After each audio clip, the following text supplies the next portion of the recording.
Hello പറഞ്ഞ് ഞെട്ടിക്കണ്ടേ. Hello, welcome back to vice podcast. ഇത്ര ഉണ്ടാവില്ല, കുറച്ചുകൂടി പോട്ടെ.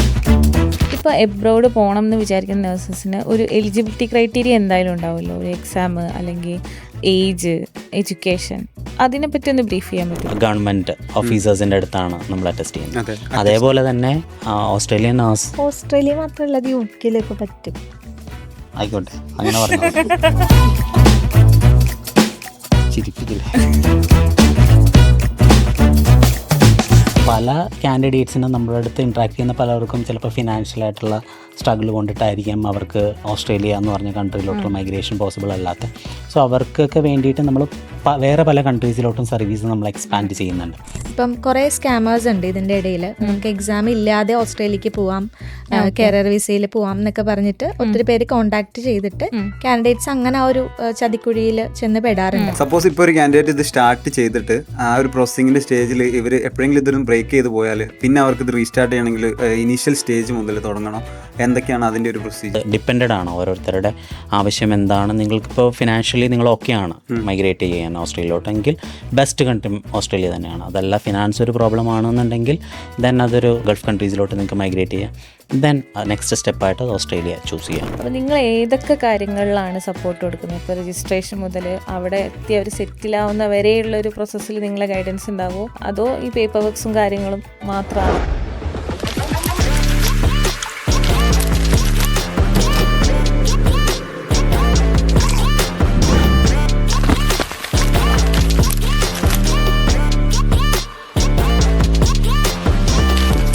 Hello, welcome back to vice podcast. ഒരു യൂട്യൂബ് ചാനൽ കൊണ്ട് ജീവിതത്തിൽ എന്തൊക്കെ മാറ്റങ്ങൾ കൊണ്ടുവരാൻ സാധിക്കും? ഒരുപാട് പേരുടെ തലവര തന്നെ മാറ്റിമറിക്കാൻ സാധിക്കുമെന്ന് ഞാൻ പറഞ്ഞാൽ, ഒരു യൂട്യൂബ് ചാനൽ തുടങ്ങി വലിയൊരു ബിസിനസ് സ്ഥാപനം തന്നെ അതിൽ നിന്ന് ബിൽഡ് ചെയ്ത് കൊണ്ടുവരാൻ സാധിക്കുമെന്ന് പറഞ്ഞാൽ യെസ്. ലോക്ക്ഡൗൺ സമയത്ത് തുടങ്ങിയ ഒരു യൂട്യൂബ് ചാനലിൽ നിന്നും ഡെസ്മ ഇന്റർനാഷണൽ എന്ന സ്വന്തമായിട്ടൊരു സ്ഥാപനം ബിൽഡ് ചെയ്തെടുത്ത കപ്പിൾസാണ് ഇന്ന് നമ്മുടെ കൂടെയുള്ളത്. ഷിബിൻ ബ്രോയും ദേവിക മാം, വെൽക്കം. സോ ഷിബിൻ ബ്രോ, എങ്ങനെയാണ് ഡെസ്മയുടെ തുടക്കം? ഇന്ന് സമൂഹത്തിലുള്ള എന്ത് പ്രശ്നത്തിന് സൊല്യൂഷൻ ആയിട്ടാണ് നിങ്ങൾ ശരിക്കും ഡെസ്മ ഇന്റർനാഷണൽ സ്റ്റാർട്ട് ചെയ്യുന്നത്? ഡെസ്മ ഇൻ്റർനാഷണൽ എന്ന് പറയുമ്പോൾ നമ്മൾ ഓസ്ട്രേലിയക്ക് ഒരു നഴ്സിനെ മൈഗ്രേറ്റ് ചെയ്യണമെങ്കിൽ ആദ്യമേ അവർക്ക് വേണ്ട ഒരു ലൈസൻസ് ആണ്. അതായത് ഓസ്ട്രേലിയൻ നഴ്സിൻ്റെ രജിസ്ട്രേഷൻ എന്ന് പറയും, ആപ്ര രജിസ്ട്രേഷൻ എന്ന് വേറൊരു രീതിയിൽ പറയും. അപ്പോൾ ഈ രജിസ്ട്രേഷൻ എടുക്കുക എന്നുള്ളതൊരു ടാസ്ക് ആയിരുന്നു. അതൊരു 1 ഇയർ, മിനിമം 1 ഇയർ എടുക്കുന്ന പ്രോസസ്സാണ്. പിന്നെ ഇതിൻ്റെ ഡോക്യുമെൻറ്റേഷൻ, പ്രൊസീജിയർ, പിന്നെ അതിൻ്റെ ഒരു ഗൈഡ് ലൈൻസ്, എക്സാംസ്, ഇതിനെക്കുറിച്ചൊന്നും സാധാരണ നഴ്സസിനൊന്നും ക്ലാരിറ്റി ഇല്ലായിരുന്ന ഒരു സമയം ഉണ്ടായിരുന്നു 2 വർഷത്തിന് മുന്നേ. അപ്പോൾ ആ സമയത്ത് അങ്ങനെ ഒരു സപ്പോർട്ട് കൊടുക്കുക, ആ ഒരു പ്രോബ്ലത്തിനൊരു സൊല്യൂഷൻ കൊണ്ടുവരിക എന്നുള്ള രീതിയിലാണ് ഡെസ്മ ഇൻ്റർനാഷണൽ ഞങ്ങൾ സ്റ്റാർട്ട് ചെയ്തത്. ഓക്കെ, ശരിക്കും പറഞ്ഞാൽ ഒരു നഴ്സിംഗ് എന്നുള്ളൊരു നിഷ് ചൂസ് ചെയ്യാനുള്ള കാരണം എന്താ? എന്തെങ്കിലും ഒരു പേഴ്സണൽ റീസൺ അതിൻ്റെ പിന്നിലുണ്ടായിരുന്നോ? ലൈക്ക് ഒരു ബിസിനസ് സ്റ്റാർട്ട് ചെയ്യാണ്, അല്ലെങ്കിൽ ഇങ്ങനെ ഒരു ഗ്യാപ്പ് ഐഡൻറ്റിഫൈ ചെയ്തു, അപ്പോൾ നഴ്സിംഗ് ഫീൽഡായിട്ട് എന്തെങ്കിലും ഒരു കണക്ഷൻ ഉണ്ടോണ്ടായിരിക്കുമല്ലോ ഇങ്ങനെ ഒരു കാര്യത്തിലേക്ക് എത്തിയിട്ടുണ്ടാവുക? അതെന്താണ് ആക്ച്വലി എന്ന് വെച്ചാൽ, ഞാനൊരു നഴ്സിംഗ് കോളേജിലായിരുന്നു വർക്ക് ചെയ്തുകൊണ്ടിരുന്നത്. ഓക്കെ, ഒരു പെർട്ടിക്കുലർ കോഴ്സ് കൊടുക്കുന്ന ഒരു ഇൻസ്റ്റിറ്റ്യൂഷൻ ആയിരുന്നു അത്. ഓസ്ട്രേലിയയുടെ തന്നെ ഒരു GK എന്ന് പറയുന്ന ഒരു കോഴ്സ് കൊടുക്കുന്ന ഒരു കോളേജിലായിരുന്നു ഞാൻ വർക്ക് ചെയ്തുകൊണ്ടിരുന്നത്. അതിൻ്റെ അഡ്മിഷൻ ഡിപ്പാർട്ട്മെൻറ്റിലായിരുന്നു. സോ അവിടെ വർക്ക് ചെയ്യുന്ന സമയത്ത് ഞാനൊരു യൂട്യൂബ് ചാനൽ സ്റ്റാർട്ട് ചെയ്തിട്ടുണ്ടായിരുന്നു. അതിൽ നമ്മൾ നഴ്സിംഗ് റിലേറ്റഡ് ആയിട്ടുള്ള കണ്ടൻസ് മാത്രമാണ് അപ്ലോഡ് ചെയ്തുകൊണ്ടിരുന്നത്. ഞങ്ങൾ ഈ ഒരു ചാനൽ സ്റ്റാർട്ട് ചെയ്യുന്ന സമയത്ത് അധികം വേറെ ആരും ഉണ്ടായിരുന്നില്ല. ഇങ്ങനെ ഏത് വർഷം ശരിക്കും? 2019 നമ്മുടെ ആ ഒരു കോവിഡിന്റെ ഒക്കെ ആ ഒരു സമയത്താണ് സ്റ്റാർട്ട് ചെയ്തത്. കോളേജിൽ ഇതിന്റെ ഭാഗമായിട്ട് തന്നെ സ്റ്റാർട്ട് ചെയ്തായിരുന്നു? അതെ, ഇതിന്റെ ഭാഗമായിട്ട് എനിക്ക് നഴ്സസുമായിട്ട് കമ്മ്യൂണിക്കേറ്റ് ചെയ്യേണ്ടതുണ്ട്. അപ്പോൾ ആ സമയത്ത് ലീഡ്സ് ജനറേറ്റ് ചെയ്യാനും അതുപോലെ കൂടുതൽ ഡീറ്റെയിൽസ് പ്രൊവൈഡ് ചെയ്യാനും, എങ്ങനെയാണ് ഒരു കൺട്രി, ഓസ്ട്രേലിയ എന്ന് പറയുന്ന കൺട്രിയിലേക്ക് റീച്ച് ചെയ്യാം, അതിന്റെ ഒരു ഗൈഡൻസ് ആയിരുന്നു യൂട്യൂബ് ചാനലിലൂടെ നമ്മൾ കൊടുത്തോണ്ടിരുന്നത്. ആ സമയത്ത് വേറെ ചാനൽസിലൊന്നും ഇങ്ങനെ ഒരു ഓപ്പൺ ആയിട്ടുള്ള ഇൻഫർമേഷൻ ഇല്ല. അപ്പം നമ്മൾ തന്നെയാണെങ്കിലും ഇപ്പോൾ ആളാണെങ്കിലും പല ക്ലാരിഫിക്കേഷനും വേണ്ടിയിട്ട് നമ്മൾ യൂട്യൂബ് സെർച്ച് ചെയ്യുമല്ലോ. അപ്പോൾ ഒരു ഒതൻറ്റിക് ആയിട്ടുള്ള ഇൻഫർമേഷൻ കിട്ടുന്നുണ്ടായിരുന്നില്ല. അപ്പോൾ ഇപ്പോൾ ദേവി തന്നെയാണ് പറഞ്ഞത്, ഓക്കെ എന്നാൽ എനിക്കറിയാം കുറേ ഇൻഫർമേഷൻ, അത് നമുക്ക് ഇത് ഷെയർ ചെയ്യാനായിട്ട് ഒരു ചാനൽ സ്റ്റാർട്ട് ചെയ്താലോ എന്നുള്ളൊരു ആശയം വന്നു. പിന്നെ ലോക്ക്ഡൗൺ ആണ്, നമ്മൾ വീട്ടിൽ വെറുതെ ഇരിക്കുകയാണ്. അപ്പോൾ ആ സമയത്താണ് ഇതിങ്ങനെ സ്റ്റാർട്ട് ചെയ്തത്. അത് വീഡിയോ ഇട്ട് തുടങ്ങുന്ന സമയത്ത് ഒരുപാട് കമൻസും കാര്യങ്ങളൊക്കെ നിങ്ങൾക്ക് വരാറുണ്ടായിരുന്നു, അത് ഇങ്ങനെ ചെയ്യണം അങ്ങനെ? അന്ന സമയത്തെ ഒരു ട്രസ്റ്റ് ബിൽഡ് ചെയ്തെടുക്കാൻ സാധിച്ചിട്ടുണ്ടായിരുന്നു? അതെ, കാരണം ഞാൻ ഈ കാൻഡിഡേറ്റുമായിട്ട് കോളേജിലെ സ്റ്റുഡൻസുമായിട്ട് സംസാരിക്കുന്ന സമയത്ത് അവർ കുറേ ഡൗട്ട് ചോദിക്കും, എങ്ങനെയാണ് ഓസ്ട്രേലിയക്ക് പോവുക, ഈ ഒരു കോഴ്സ് കഴിഞ്ഞിട്ട് അതിൻ്റെ പ്രോസസ്സ് ചെയ്യണം, അപ്പോൾ അതെങ്ങനെയാണെന്ന് ചോദിക്കുമ്പോൾ നമ്മൾ റിസർച്ച് ചെയ്യുമ്പോഴാണെങ്കിലും വേറെ ചാനൽസ് ഒന്നും അവൈലബിൾ അല്ല. ഓക്കെ അപ്പോൾ ഇവർ ചോദിക്കുന്ന ഡൗട്ടാണ് ഞാൻ പിന്നെ ചാനൽ തുടങ്ങിയിട്ട് നമ്മൾ കണ്ടന്റ് ആയിട്ട് കൊടുത്തോണ്ടിരുന്നത്. അത്യാവശ്യം അത് ഇതിലൊരു സ്മാർട്ട് വർക്ക് ഉണ്ട്. അതായത് കാൻഡിഡേറ്റ്സ് ചോദിക്കുന്ന ഒരുപാട് ക്വസ്റ്റ്യൻസ് ഉണ്ട്. അപ്പോൾ ഇത് കോമൺ ആയിട്ട് ഇവർക്ക് ക്ലാരിഫൈ ചെയ്യേണ്ട ക്വസ്റ്റ്യൻസ് ആണ്. അപ്പോൾ നമ്മൾ കണ്ടന്റ്സിന് വേണ്ടിയിട്ട് അലഞ്ഞടക്കേണ്ട കാര്യമില്ല. ഇത് തന്നെ നമുക്ക് കണ്ടന്റ് ഉണ്ട് അത്യാവശ്യമായിട്ട്. അപ്പോൾ ഈ കണ്ടന്റ്സ് ചെയ്ത് കഴിഞ്ഞിട്ട് യൂട്യൂബ് ചാനലിൽ നമ്മളിത് അപ്ലോഡ് ചെയ്ത് കഴിഞ്ഞാൽ നമ്മൾ വേറെ ആർക്കും അങ്ങനെ ഇപ്പോൾ ഫ്രണ്ട്സ് ആൻഡ് ഫാമിലിക്കൊന്നും ഷെയർ ചെയ്ത് കൊടുത്തിട്ട് സബ്സ്ക്രൈബ് ചെയ്യണം അങ്ങനെയൊന്നും ചെയ്തിട്ടില്ല. കാരണം ഇതൊരു നിഷ് ഇതാണല്ലോ, സബ്ജക്റ്റാണ്. അപ്പോൾ ദേവി എന്താ ചെയ്യുന്നത് വെച്ച് കഴിഞ്ഞാൽ കാൻഡിഡേറ്റ്സ് ഇങ്ങനെ ക്ലാരിഫിക്കേഷൻ ചോദിക്കുമ്പോൾ ഈ വീഡിയോസ് അയച്ചു കൊടുക്കും. ഓക്കെ അപ്പോൾ അത് അവരുടെ ഫ്രണ്ട്സിന് ഷെയർ ചെയ്യും. അങ്ങനെ നമുക്ക് പ്യുവർ ആയിട്ടുള്ള ഒരു നഴ്സിംഗ് കമ്മ്യൂണിറ്റി ഗ്രാജുവലി ഡെവലപ്പ് ചെയ്യാൻ തുടങ്ങി. അപ്പോൾ നമുക്കൊരു 100% ഒരു എന്താ പറയുക, നമ്മൾ കറക്റ്റ് ടാർഗറ്റ് ഓഡിയൻസ് ആണ് നമ്മുടെ സബ്സ്ക്രൈബേഴ്സും. ഓർഗാനിക് ആയിട്ടുള്ള ഒരു കമ്മ്യൂണിറ്റി. അതെ, അത് ഈസി ആയിട്ട് ബിൽഡ് ചെയ്യാൻ പറ്റി അങ്ങനെ ഒരു ഇത് കാരണം. ഇത് സ്റ്റാർട്ട് ചെയ്യുമ്പോൾ തന്നെ നിങ്ങൾ നെയിം ചെയ്ത് ഡെസ്മ തന്നെയാണോ? അല്ല, നമ്മൾ സ്റ്റാർട്ട് ചെയ്യുമ്പോൾ ഇത് ഓസ്ട്രേലിയ ആണ് കോൺസെൻട്രേറ്റ് ചെയ്ത് ചെയ്യുന്നത്. അപ്പോൾ ഓസ്ട്രേലിയയിലെ നാസസിന് വേണ്ടിയുള്ള കാരണം ഓസ്ട്രേലിയൻ നാസിൻ ഡ്രീംസ് എന്ന് പറഞ്ഞിട്ടുള്ള പേരിലാണ് സ്റ്റാർട്ട് ചെയ്തത്. നാസിംഗ് ഡ്രീംസ് അങ്ങനെയായിരുന്നു ആദ്യം കൊടുത്ത പേര്. അത് ഞാൻ അങ്ങനെയാണെങ്കിൽ നമ്മുടെ ഒരു ചെറിയൊരു സ്റ്റോറി പറയേണ്ടി വരും. ഞാൻ അവിടുന്ന് എനിക്ക് ജോബ് ക്വിറ്റ് ചെയ്യേണ്ട ഒരു സിറ്റുവേഷൻ വന്നു. അപ്പോൾ ഈ ഒരു കാൻഡിഡേറ്റ്സ് തന്നെ, ഞാൻ കമ്മ്യൂണിക്കേറ്റ് ചെയ്തുകൊണ്ടിരുന്ന കാൻഡിഡേറ്റ്സ് തന്നെ അവരെന്നോട് പറഞ്ഞു, ദേവികയ്ക്ക് പ്രോസസ്സ് ഞങ്ങൾ തരുവാണെങ്കിൽ നമുക്കൊരു അവർക്ക് ഓൾറെഡി ഒരു ട്രസ്റ്റ് ഉണ്ട് എൻ്റെ അടുത്ത്, അപ്പം ആ ഒരു പ്രോസസ്സ് തരുവാണെന്നുണ്ടെങ്കിൽ നിങ്ങൾക്കത് ചെയ്തു തരാൻ പറ്റുമോ എന്ന് ചോദിച്ചു. അപ്പം അങ്ങനെ ഒരു ആശയം അവിടെ നിന്നാണ് നമുക്ക് കിട്ടിയത്.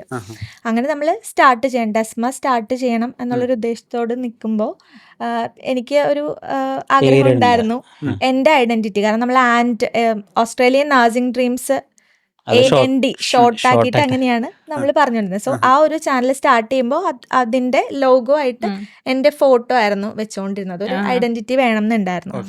അപ്പോൾ ഡെസ്മ തുടങ്ങുമ്പോഴും ആ ഒരു ഐഡന്റിറ്റി കീപ്പ് ചെയ്യണം എന്നുണ്ടായിരുന്നു. അപ്പോൾ ആക്ച്വലി എൻ്റെ പേര് തന്നെയാണ് ഡെസ്മ, ദേവിക എസ് മദൻ എന്നാണ് എൻ്റെ പേര് വരുന്നത്. അതാണ് പിന്നെ ഡെസ്മ. അത് പക്ഷെ ഐഡിയ ആളുടെ ആണ്, ഐഡന്റിറ്റി വേണം എന്ന് മാത്രമേ ഞാൻ പറഞ്ഞോളൂ. അതെ.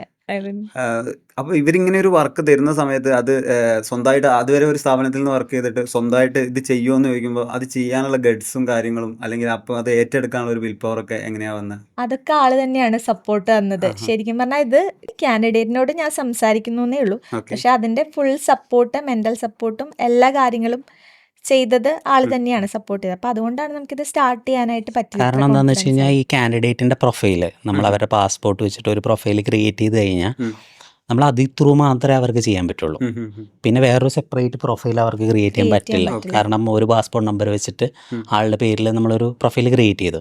അപ്പോൾ അതിലെന്തെങ്കിലും മിസ്റ്റേക്കോ കാര്യങ്ങളോ വന്നു കഴിഞ്ഞിട്ടുണ്ടെങ്കിൽ പിന്നെ വേറെ ക്രിയേറ്റ് ചെയ്തിട്ട് വേറെ ചെയ്യാമെന്ന് വെച്ച് കഴിഞ്ഞാൽ പറ്റില്ല. അപ്പം അത്രയും ഭയങ്കര കെയർഫുൾ ആയിട്ട് ചെയ്യേണ്ട പ്രോസസ്സാണ്. അപ്പം അങ്ങനെ ഞങ്ങൾ കുറേ ഇതൊക്കെ ചെയ്തു. ആദ്യമേ നല്ലോണം പ്രിപ്പയർ ചെയ്തിട്ടാണ് ഇതിലോട്ട് ഇറങ്ങിയത്. അപ്പം ഇറങ്ങി ഇതുപോലെ തന്നെ ആദ്യമേ 2-3 കാൻഡിഡേറ്റ്സ് ഉണ്ടായിരുന്നു. 2-3 കാൻഡിഡേറ്റ്സ് 3 പേരായിട്ടാണ് നമ്മൾ സ്റ്റാർട്ട് ചെയ്തത്. അത് ഓഫീസ് സ്പേസ് ഉണ്ടായിരുന്നില്ല, ഞാൻ വീട്ടിലിരുന്ന് തന്നെയാണ് അത് ചെയ്തത്. അത് കഴിഞ്ഞിട്ട് പിന്നെ റെഫറൽസ് വരാൻ തുടങ്ങി, നമ്മൾ കണ്ടന്റ് കൂടുതൽ അപ്ലോഡ് ചെയ്യാൻ തുടങ്ങിയപ്പം കൂടുതൽ എൻക്വയറീസ് വന്നു. അങ്ങനെയാണ് നമ്മൾ സ്റ്റാർട്ടിങ്. ഏതൊരു ബിസിനസ് സ്റ്റാർട്ട് ചെയ്യുമ്പോഴും എന്തായാലും ഇനീഷ്യലി കുറച്ച് ചലഞ്ചസ് എല്ലാവരും ഫേസ് ചെയ്യുന്നുണ്ടാവും. നിങ്ങളുടെ കേസിൽ നിങ്ങളിപ്പോൾ പറഞ്ഞു ഓൾറെഡി ഒരു കമ്മ്യൂണിറ്റീനെ ബിൽഡ് ചെയ്യാനും ഒരു ട്രസ്റ്റ് ഗെയിൻ ചെയ്യാനൊക്കെ പറ്റിയിട്ടുണ്ട്. എന്നാലും ഇപ്പം ആലോചിക്കുന്ന സമയത്ത് എന്തായിരുന്നു ഒരു മേജർ ചലഞ്ചസ് ഉണ്ടായിരുന്നത്? ഒരു ഇൻവെസ്റ്റ്മെന്റ് ആണോ അല്ലെങ്കിൽ ഈ ഒരു സ്റ്റാർട്ട് ചെയ്യുന്ന സമയത്ത് ചലഞ്ച് എന്ന് പറയാനായിട്ട് നമ്മൾ സ്റ്റാർട്ട് ചെയ്യുമ്പോൾ ഉണ്ടായിരുന്നില്ല. കാരണം ഇൻവെസ്റ്റ്മെന്റ് എന്ന് പറയുമ്പോൾ നമ്മൾ യൂട്യൂബ് ചാനൽ തുടങ്ങി നമുക്കങ്ങനെ ഒരുപാട് ലീഡ്സ് ജനറേറ്റ് ആകുമായിരുന്നു. അത് നമ്മൾ ഓൾറെഡി ദേവിയെ വർക്ക് ചെയ്യുന്ന കോളേജിൽ നമ്മൾ റെഫർ ചെയ്യുമ്പോൾ നമുക്ക് റെഫറൽ കമ്മീഷൻ എന്നൊക്കെ പറഞ്ഞ് കിട്ടിയിട്ടുണ്ട്. അപ്പോൾ അതിൻ്റെ ഒരു പെർസെൻറ്റേജ് ആണ് നമ്മൾ ഡെസ്മ സ്റ്റാർട്ട് ചെയ്യുമ്പോൾ ഇൻവെസ്റ്റ്മെൻ്റ് ആയിട്ട് എടുത്തിരിക്കുന്നത്. പിന്നെ ഗ്രാജുവലി റവന്യൂ വരുന്നത് കൊണ്ടാണ് നമ്മൾ, അപ്പോൾ റവന്യൂ വൈസ് നമ്മൾക്ക് ഉണ്ടായിരുന്നില്ല. പക്ഷേ ചലഞ്ച് എന്ന് പറഞ്ഞു കഴിഞ്ഞാൽ നമ്മൾ സ്റ്റാർട്ട് ചെയ്യുന്ന സമയത്ത് 3 പേരാണ് ഉണ്ടായിരുന്നത്. ഞാൻ വർക്കിംഗ് ആയിരുന്നെങ്കിലും ഞാൻ സപ്പോർട്ട് ചെയ്യുമായിരുന്നു. ദേവിക ഡോക്യുമെൻറ്റേഷൻ്റെ ഒരു മേജർ പാർട്ട് ആൻഡ് സെയിൽസ് ചെയ്യുമായിരുന്നു. എൻ്റെ ബ്രദറിൻ്റെ വൈഫ് ഗ്രീഷ്മ ഞങ്ങളുടെ ഡോക്യുമെൻറ്റേഷന് വേണ്ടിയിട്ട് വർക്ക് ചെയ്യുമായിരുന്നു. സോ ഞങ്ങൾ 3 പേരും വർക്ക് ചെയ്യുമ്പോൾ ഫാമിലിയിലുള്ള ആൾക്കാർ തന്നെയാണ്. അപ്പോൾ നമ്മൾ ക്ലയൻസിന് കൊടുത്തിരുന്ന ഒരു ലെവൽ ഓഫ് സർവീസ് ക്വാളിറ്റി ഉണ്ട്. അപ്പോൾ നമ്മൾ 24 hours അവൈലബിളാണ് 24 hours ഇൻ ദ സെൻസ് ഏത് സമയത്താണെങ്കിലും അവർ വിളിച്ചു കഴിഞ്ഞാൽ റെസ്പോണ്ട് ചെയ്യും, അവരുടെ ക്വയറീസിന് ആൻസർ കൊടുക്കും. അപ്പോൾ അങ്ങനെയുള്ള ഒരു സ്ഥലത്ത് നിന്ന് നമ്മൾ ഗ്രാജുവലി ഡെവലപ്പ് ചെയ്ത് വരുമ്പോൾ ആ ഒരു ക്വാളിറ്റി പോവാതെ അത് ക്യാരി ഫോർവേഡ് ചെയ്യാൻ പറ്റുന്ന ഒരു ടീമിനെ ബിൽഡ് ചെയ്യുക എന്നുള്ളത് ഒരു ചലഞ്ചായിരുന്നു. അപ്പോൾ അതിന് നമുക്ക് റിക്രൂട്ട്മെൻറ്റ് വളരെ സ്ക്രൂട്ടനൈസ് ചെയ്തിട്ടാണ് നമ്മൾ ചെയ്തിരുന്നത്. നമ്മുടെ ആ കൾച്ചർ പാസ് ചെയ്ത് കൊടുക്കാൻ പറ്റുന്ന ആൾക്കാരെയാണ് നമ്മൾ കൊണ്ടുവന്നിരിക്കുന്നത്. ഇന്നും നമ്മുടെ ഗൂഗിൾ റിവ്യൂസ് എടുത്ത് നോക്കിയാൽ കാണാം, കാൻഡിഡേറ്റ്സ് എല്ലാവരും അപ്രീഷിയേറ്റ് ചെയ്യുന്ന നമ്മുടെ സ്റ്റാഫിൻ്റെ പേരെടുത്ത് പറഞ്ഞിട്ടാണ്. അപ്പോൾ നമ്മൾ അങ്ങനെ ഒരു കൾച്ചർ ഡെവലപ്പ് ചെയ്ത് കൊണ്ടുവരാനായിട്ട് നമുക്ക് സാധിച്ചിട്ടുണ്ട്. അത് ഇനിഷ്യലി ഭയങ്കര ചലഞ്ചിങ് ആയിരുന്നെങ്കിലും നമ്മളതിൽ സക്സസ്ഫുൾ ആയിട്ട് നമുക്കിപ്പോൾ ഒരു മോർ ദാൻ 18 മെമ്പേഴ്സ് ഉണ്ട്, ഇൻക്ലൂഡിങ് ഡോക്യുമെൻറ്റേഷൻ, സെയിൽസ്, കൗൺസിലേഴ്സ് എല്ലാം കൂടിയിട്ട്. അത് ഇപ്പോൾ നമ്മൾ വീണ്ടും ഡെവലപ്പ് ചെയ്യുകയാണ്. നമുക്കൊരു 30 മെമ്പേഴ്സിൻ്റെ ടീം ആവും ഡിസംബർ ആവുന്നതോടുകൂടി 2025. ഒരു ഹസ്ബൻഡ് ആൻഡ് വൈഫ് ഒരു ബിസിനസ് റൺ ചെയ്ത് കൊണ്ടുപോകാന്ന് പറഞ്ഞാൽ ഒരാൾക്ക് അതിലൊരു സ്പാർക്ക് വേണമല്ലോ. ഒരു ബിസിനസ് ആദ്യമേ അയാൾ ഒരു ബിസിനസ് പാഷനേറ്റ് ആയിട്ടുള്ള ആയിട്ടുണ്ടായിരുന്നു ഷിബിൻ ബ്രോ, അല്ലെങ്കിൽ ഷിബിൻ ബ്രോ എന്തായിരുന്നു ചെയ്തുകൊണ്ടിരുന്നത്? എങ്ങനെയാണ് ഈ ഒരു വൈഫിനോട് കൂടെ ഈ ഒരു ബിസിനസ്സായിട്ട് നമുക്കിത് മുന്നോട്ട് കൊണ്ടുപോകാമെന്ന് പറഞ്ഞൊരു തീരുമാനത്തിലേക്കൊക്കെ എത്തുന്നത് എപ്പോഴാണ്? ബേസിക്കലി ഞാൻ വർക്ക് ചെയ്യായിരുന്നു, പറഞ്ഞില്ല, ഡിഫറെൻറ്റ് കമ്പനീസിൽ വർക്ക് ചെയ്തിട്ടുണ്ട്. ഞാൻ customer support, logistics, mainly marketing, അതിലായിരുന്നു ഞാൻ വർക്ക് ചെയ്തത്. മാർക്കറ്റിംഗിലാണ് കൂടുതലായിട്ട്? അതെ, കൂടുതൽ ടൈം ഞാൻ കരിയറിൽ സ്പെൻഡ് ചെയ്തിരിക്കുന്നത്. ഞാനൊരു 11 years വർക്ക് ചെയ്തു. 11 yearsൽ മേജർ പോർഷൻ 7 years ഞാൻ മാർക്കറ്റിങ്ങിലായിരുന്നു വർക്ക് ചെയ്തിരുന്നത്. സോ മാർക്കറ്റിങ്ങിൽ ഒരു അപ്പർ ഹാൻഡ് ഉള്ളതുകൊണ്ട് തന്നെ ഒരു ബിസിനസ് തുടങ്ങിക്കഴിഞ്ഞാൽ അത് സക്സസ്ഫുൾ ആക്കാൻ പറ്റുന്നുള്ളൊരു കോൺഫിഡൻസ് ഉണ്ടായിരുന്നു. ഞാൻ ഒരുപാട് ബിസിനസ് നേരത്തെ ട്രൈ ചെയ്തിട്ടുണ്ട്. അപ്പോൾ പലതും ആ ഒരു എന്താ പറയുക, ഒരു ഗ്രോത്ത് സ്റ്റേജിലോട്ട് എത്തിക്കാനായിട്ട് പറ്റിയിട്ടില്ല. ചിലതൊക്കെ തുടങ്ങുമ്പോൾ തന്നെ ഫ്ലോപ്പായിരുന്നു. അങ്ങനെ ശരിക്കും പറഞ്ഞാൽ ഡെസ്മയുടെ ഒരു സക്സസ് എന്ന് പറഞ്ഞാൽ എൻ്റെ ഫ്ലോപ്പ് ആയിട്ടുള്ള ബിസിനസ്സിൽ നിന്ന് എനിക്ക് കിട്ടിയ ലേണിങ്സ് ആണ് കൂടുതലും ഇത് പറ്റിയത്. അപ്പോൾ ആ ഒരു കോൺഫിഡൻസ് ഉണ്ടായിരുന്നു. അപ്പോൾ ഒരുപാട് തോട്ട് പ്രോസസ്സും കാര്യങ്ങളും നമ്മുടെ മനസ്സിലുണ്ടല്ലോ. അപ്പോൾ ഒരു ഡെസ്മ സ്റ്റാർട്ട് ചെയ്യുമ്പോൾ ഇത് എങ്ങനെ വേണം, ഇത് എങ്ങനെ കൊണ്ടുപോകണം, ഇനി ഒരു 3 years അല്ലെങ്കിൽ 5 yearsലോട്ട് ഡെസ്മ എങ്ങനെ പോകണം എന്നൊക്കെ നമുക്കൊരു വിഷൻ ഉണ്ടാവും. അപ്പോൾ സ്റ്റാർട്ട് ചെയ്യുന്ന സമയത്തൊക്കെ ഇത് ക്ലിക്കാവില്ല എന്ന് ഡൗട്ട് ഉണ്ടായിരുന്നു. കാരണം ഇതുവരെയുള്ള എക്സ്പീരിയൻസ് അങ്ങനെയാണ്. പക്ഷെ അത് ക്ലിക്കായി കഴിഞ്ഞിട്ട് പിന്നെ അതങ്ങനെ സ്മൂത്തായിട്ട് കൊണ്ടുപോകണം എന്നുള്ളതിനെ കുറിച്ചൊക്കെ അത്യാവശ്യം ധാരണ ഉണ്ടായിരുന്നു. നമ്മുടെ നാട്ടിൽ ഷിബിൻ ബ്രോ കോമൺലി ഒരു നേഴ്സിംഗ് പഠിച്ചിറങ്ങിയ ഒരു വിദ്യാർത്ഥി, നമ്മുടെ നാട്ടിൽ ഓൾറെഡി നമുക്കറിയാം ഒരു മിനിമം പാക്കേജ് ഉണ്ടാവുള്ളൂ. അപ്പം കൂടുതൽ ആളുകളും പുറത്തേക്ക് എങ്ങനെയെങ്കിലും മൈഗ്രേറ്റ് ചെയ്യണമെന്നുള്ളൊരു ലക്ഷ്യത്തോടെ നടക്കുന്ന ആളുകളാണ്. അതിലധികം ആൾക്കാർ തിരഞ്ഞെടുക്കുന്നത് ശരിക്കും US, UK അല്ലെങ്കിൽ അതുപോലെയുള്ള, അല്ലെങ്കിൽ നമ്മുടെ മിഡിൽ ഈസ്റ്റ് കൺട്രീസൊക്കെയാണ്, അപ്പം അല്ലെങ്കിൽ ഓസ്ട്രേലിയ. സോ ഇതിലേറ്റവും ബെസ്റ്റ് ഇന്നത്തെ സമയത്ത് ഏത് കൺട്രിയിലേക്ക് മൈഗ്രേറ്റ് ചെയ്യുന്നതാണ്? ഇപ്പോഴത്തെ സിറ്റുവേഷൻ ഞാൻ പറയുകയാണെങ്കിൽ ഓസ്ട്രേലിയ ആണ് ഏറ്റവും ബെസ്റ്റ് കൺട്രി എന്ന് പറയും. കാരണം നേരത്തെ ഒരു 2 വർഷം മുന്നേ ഉള്ള കേസസ് എടുക്കുകയാണെന്നുണ്ടെങ്കിൽ നമ്മൾ കേട്ടിരിക്കുന്നത് UK, അയർലാൻഡ്. UK ഭയങ്കര ട്രെൻഡിങ് ആയിരുന്നു. അയർലാൻഡ്, കാനഡ, അങ്ങോട്ടൊക്കെയാണ് നഴ്സസ് മൈഗ്രേറ്റ് ചെയ്തിരുന്നത്. അത് നല്ല ഓപ്പർച്യൂണിറ്റി ആയിരുന്നു. അവിടുത്തെ പ്രോസസ്സ് കുറച്ചും കൂടി സിമ്പിളായിരുന്നു. ബട്ട് ആഫ്റ്റർ കോവിഡ് എന്ത് സംഭവിച്ചു എന്ന് വെച്ച് കഴിഞ്ഞാൽ ഓസ്ട്രേലിയൻ ഗവൺമെൻറ് തന്നെ ഒരുപാട് ഹെൽത്ത് കെയർ സെക്ടറിൽ കൂടുതലായിട്ട് ഭയങ്കര ഇൻവെസ്റ്റ്മെൻറ്റ്സ് ആണ് അവർ കൊണ്ടുവരുന്നത്. അതായത് ഇനിയൊരു സിറ്റുവേഷൻസ് വരുമ്പോൾ എങ്ങനെ ഓവർകം ചെയ്യണം, അതുപോലുള്ള ഡെവലപ്മെൻറ്റ്സ് ആണ് അവിടെ നടന്നിട്ടിരിക്കുന്നത്. ഞാൻ കൂടുതലായിട്ട് റിസർച്ച് ചെയ്യുന്ന ആളാണ്. അപ്പോൾ നേരത്തെയുള്ള വർക്കിലാണെങ്കിലും ഇപ്പോൾ നമ്മുടെ ഡെസ്മിനെ കുറിച്ചിട്ട് ഈ ഓസ്ട്രേലിയൻ ഹെൽത്ത് കെയർ സെക്ടറിൻ്റെ കേസസിലാണെന്നുണ്ടെങ്കിലും ഒരുപാട് എപ്പോഴും ഞാൻ റിസർച്ച് ചെയ്യാറുണ്ട്. നമ്മൾ ആക്ച്വലി വെൽ അപ്ഡേറ്റഡ് ആണ്. ഈവൻ അവിടെയുള്ള ആൾക്കാർ അറിയുന്നതിന് മുമ്പ് തന്നെ ഈ നഴ്സിംഗ് റിലേറ്റഡ് ആയിട്ടുള്ള പല ചേഞ്ചസും നമ്മൾ അറിയുക. എന്നിട്ട് നമ്മൾ ഒരു ഡിഫറെൻറ്റ് കമ്മ്യൂണിറ്റി അല്ലെങ്കിൽ ഒരു പർട്ടിക്കുലർ കമ്മ്യൂണിറ്റി ആയിട്ട് വെൽ കണക്റ്റഡ് ആണ്. അത് മാത്രമല്ല നമുക്ക് ന്യൂസ് അപ്ഡേറ്റ്സും ബാക്കി കാര്യങ്ങളൊക്കെ നമുക്കൊരു ടീം തന്നെയുണ്ട്, ഒരു പ്രോസസ് ഡെവലപ്മെൻറ്റിനും R&Dക്ക് വേണ്ടി ടീം തന്നെയുണ്ട്, പുതിയ അപ്ഡേറ്റ്സും കാര്യങ്ങളൊക്കെ സോ വെൽ അപ്ഡേറ്റഡ് ആണ്. അപ്പോൾ അത് വെച്ച് നോക്കുമ്പോൾ ഇപ്പോൾ ഗവൺമെൻറ്റിൻ്റെ പുതിയ ഇനിഷ്യേറ്റീവ്സ്, അവരുടെ ഇൻവെസ്റ്റ്മെൻറ്റ്സ്, ഓക്കെ, ഈ ഹെൽത്ത് കെയർ സെക്ടറിൽ നെക്സ്റ്റ് 5 yearsലോട്ട് അവർ ഒരു ക്ലോസ് ടു $650 billion ആണ്, ഓസ്ട്രേലിയൻ ഡോളേഴ്സാണ് അവർ ഇൻവെസ്റ്റ്മെൻറ്റ് പ്ലാൻ ചെയ്തിരിക്കുന്നത് ഗവൺമെൻറ്റിൻ്റെ തന്നെ. ഈ വർഷം 42 billion ആണ്. അതിൽ 54 ഹോസ്പിറ്റൽസിൻ്റെ കൺസ്ട്രക്ഷൻ നടക്കുന്നുണ്ട്. എവിടേക്കാണ് ആ കൺസ്ട്രക്ഷൻ നടക്കുന്നത്, ആ റിപ്പോർട്ട്സ് എല്ലാം ഉണ്ട്. നമ്മുടെ എല്ലാം ഒത്തൻറ്റിക്കാണ്. ഗവൺമെൻറ്റിൻ്റെ തന്നെ ഇൻഫ്രാസ്ട്രക്ചർ പ്രോജക്ട്സിൻ്റെ വെബ്സൈറ്റ് ഉണ്ട്, അവിടെ അവർ കൊടുത്തിട്ടുണ്ട് ഏതൊക്കെ ഹോസ്പിറ്റൽസാണ്. അവർ പ്രെഡിക്റ്റ് ചെയ്തിട്ടുണ്ട് ഡോക്ടേഴ്സ്, നഴ്സസ് എത്ര പേരുടെ റിക്വയർമെൻറ്റ് വേണം next every year, each and every year എത്ര ഗ്രോത്ത് വരും, അവർക്ക് വിത്തിൻ ഓസ്ട്രേലിയ എത്ര ഹെഡ് കൗണ്ട്സ് അവർക്ക് മീറ്റ് ചെയ്യാൻ പറ്റും, പുറത്തുനിന്ന് എത്ര നഴ്സസിനെ അവർക്ക് കൊണ്ടുവരണം, അതൊക്കെ അവർ കറക്റ്റായിട്ട് മെൻഷൻ ചെയ്തിട്ടുണ്ട്. സർപ്രൈസിംഗ്ലി ഇപ്പോൾ 2023 റിപ്പോർട്ട് നമ്മൾ ഇപ്പോൾ എടുത്ത് നോക്കുമ്പോൾ ആ ഗ്യാപ്പെല്ലാം കറക്റ്റാണ്. ഓക്കെ. അത് 2025 ഗ്യാപ്പ് എത്രയാണോ അത് തന്നെയാണ് നമ്മളിപ്പോൾ ജോബ് മാർക്കറ്റിൽ കാണുന്ന വേക്കൻസീസും. പിന്നെ ഇപ്പോൾ പലർക്കും രജിസ്ട്രേഷൻ എടുത്ത ക്യാൻഡിഡേറ്റ്സിന് ഒരു ജോബിന് വേണ്ടിയിട്ടുള്ള എന്താ പറയുക, അവർ അപ്ലൈ ചെയ്യുമ്പോഴുള്ള അവർ ജോബ് ഇൻ്റർവ്യൂസ് കിട്ടുന്നില്ല എന്നുള്ളൊരു കംപ്ലയിൻസ് ഒക്കെ ഉണ്ടായിരുന്നു. അതിപ്പോൾ ഗ്രാജുവലി മാറി വരികയാണ്. കാരണം അവിടുത്തെ ഫെഡറൽ ഇലക്ഷൻ ലാസ്റ്റ് മന്ത് ആയിരുന്നു. അപ്പോൾ അത് കംപ്ലീറ്റ് ആയി. അപ്പോൾ അത് കംപ്ലീറ്റ് ആയത് കാരണം ഇപ്പോൾ വീണ്ടും ഓപ്പർച്യൂണിറ്റീസ് ഓപ്പൺ അപ്പ് ആയിട്ട് വന്നിരിക്കുക. അപ്പോൾ കൂടുതൽ ആൾക്കാർക്കും ഈ ഇൻ്റർവ്യൂസൊക്കെ കിട്ടിത്തുടങ്ങി. അപ്പോൾ ഓസ്ട്രേലിയ തന്നെയാണ് ഇനി ഒരു 5 to 10 years ഏറ്റവും ബൂം ചെയ്യാൻ പോകുന്ന ഹെൽത്ത് കെയർ മാർക്കറ്റ്. ട്രെൻഡ് മാറി വരുന്നുണ്ട് അതെ, ഓസ്ട്രേലിയ. അതെ. പക്ഷെ എന്നാൽ പോലും ഓസ്ട്രേലിയക്കുള്ള ഒരു മെയിൻ ആയിട്ടുള്ള ഒരു ചീത്തപ്പേര് എന്ന് പറഞ്ഞാൽ ഒരുപാട് ടൈം എടുക്കുന്ന ഒരു പ്രോസസ്സാണ് ഓസ്ട്രേലിയക്കുള്ളത് എന്നുള്ളതുണ്ട്. അങ്ങനെയുണ്ടോ എപ്പോഴും? അതെ. ഓസ്ട്രേലിയയുടെ പ്രോസസ്സ് എന്ന് പറയുമ്പോൾ മിനിമം ഒരു 1 year എടുക്കുന്ന പ്രോസസ്സാണ്.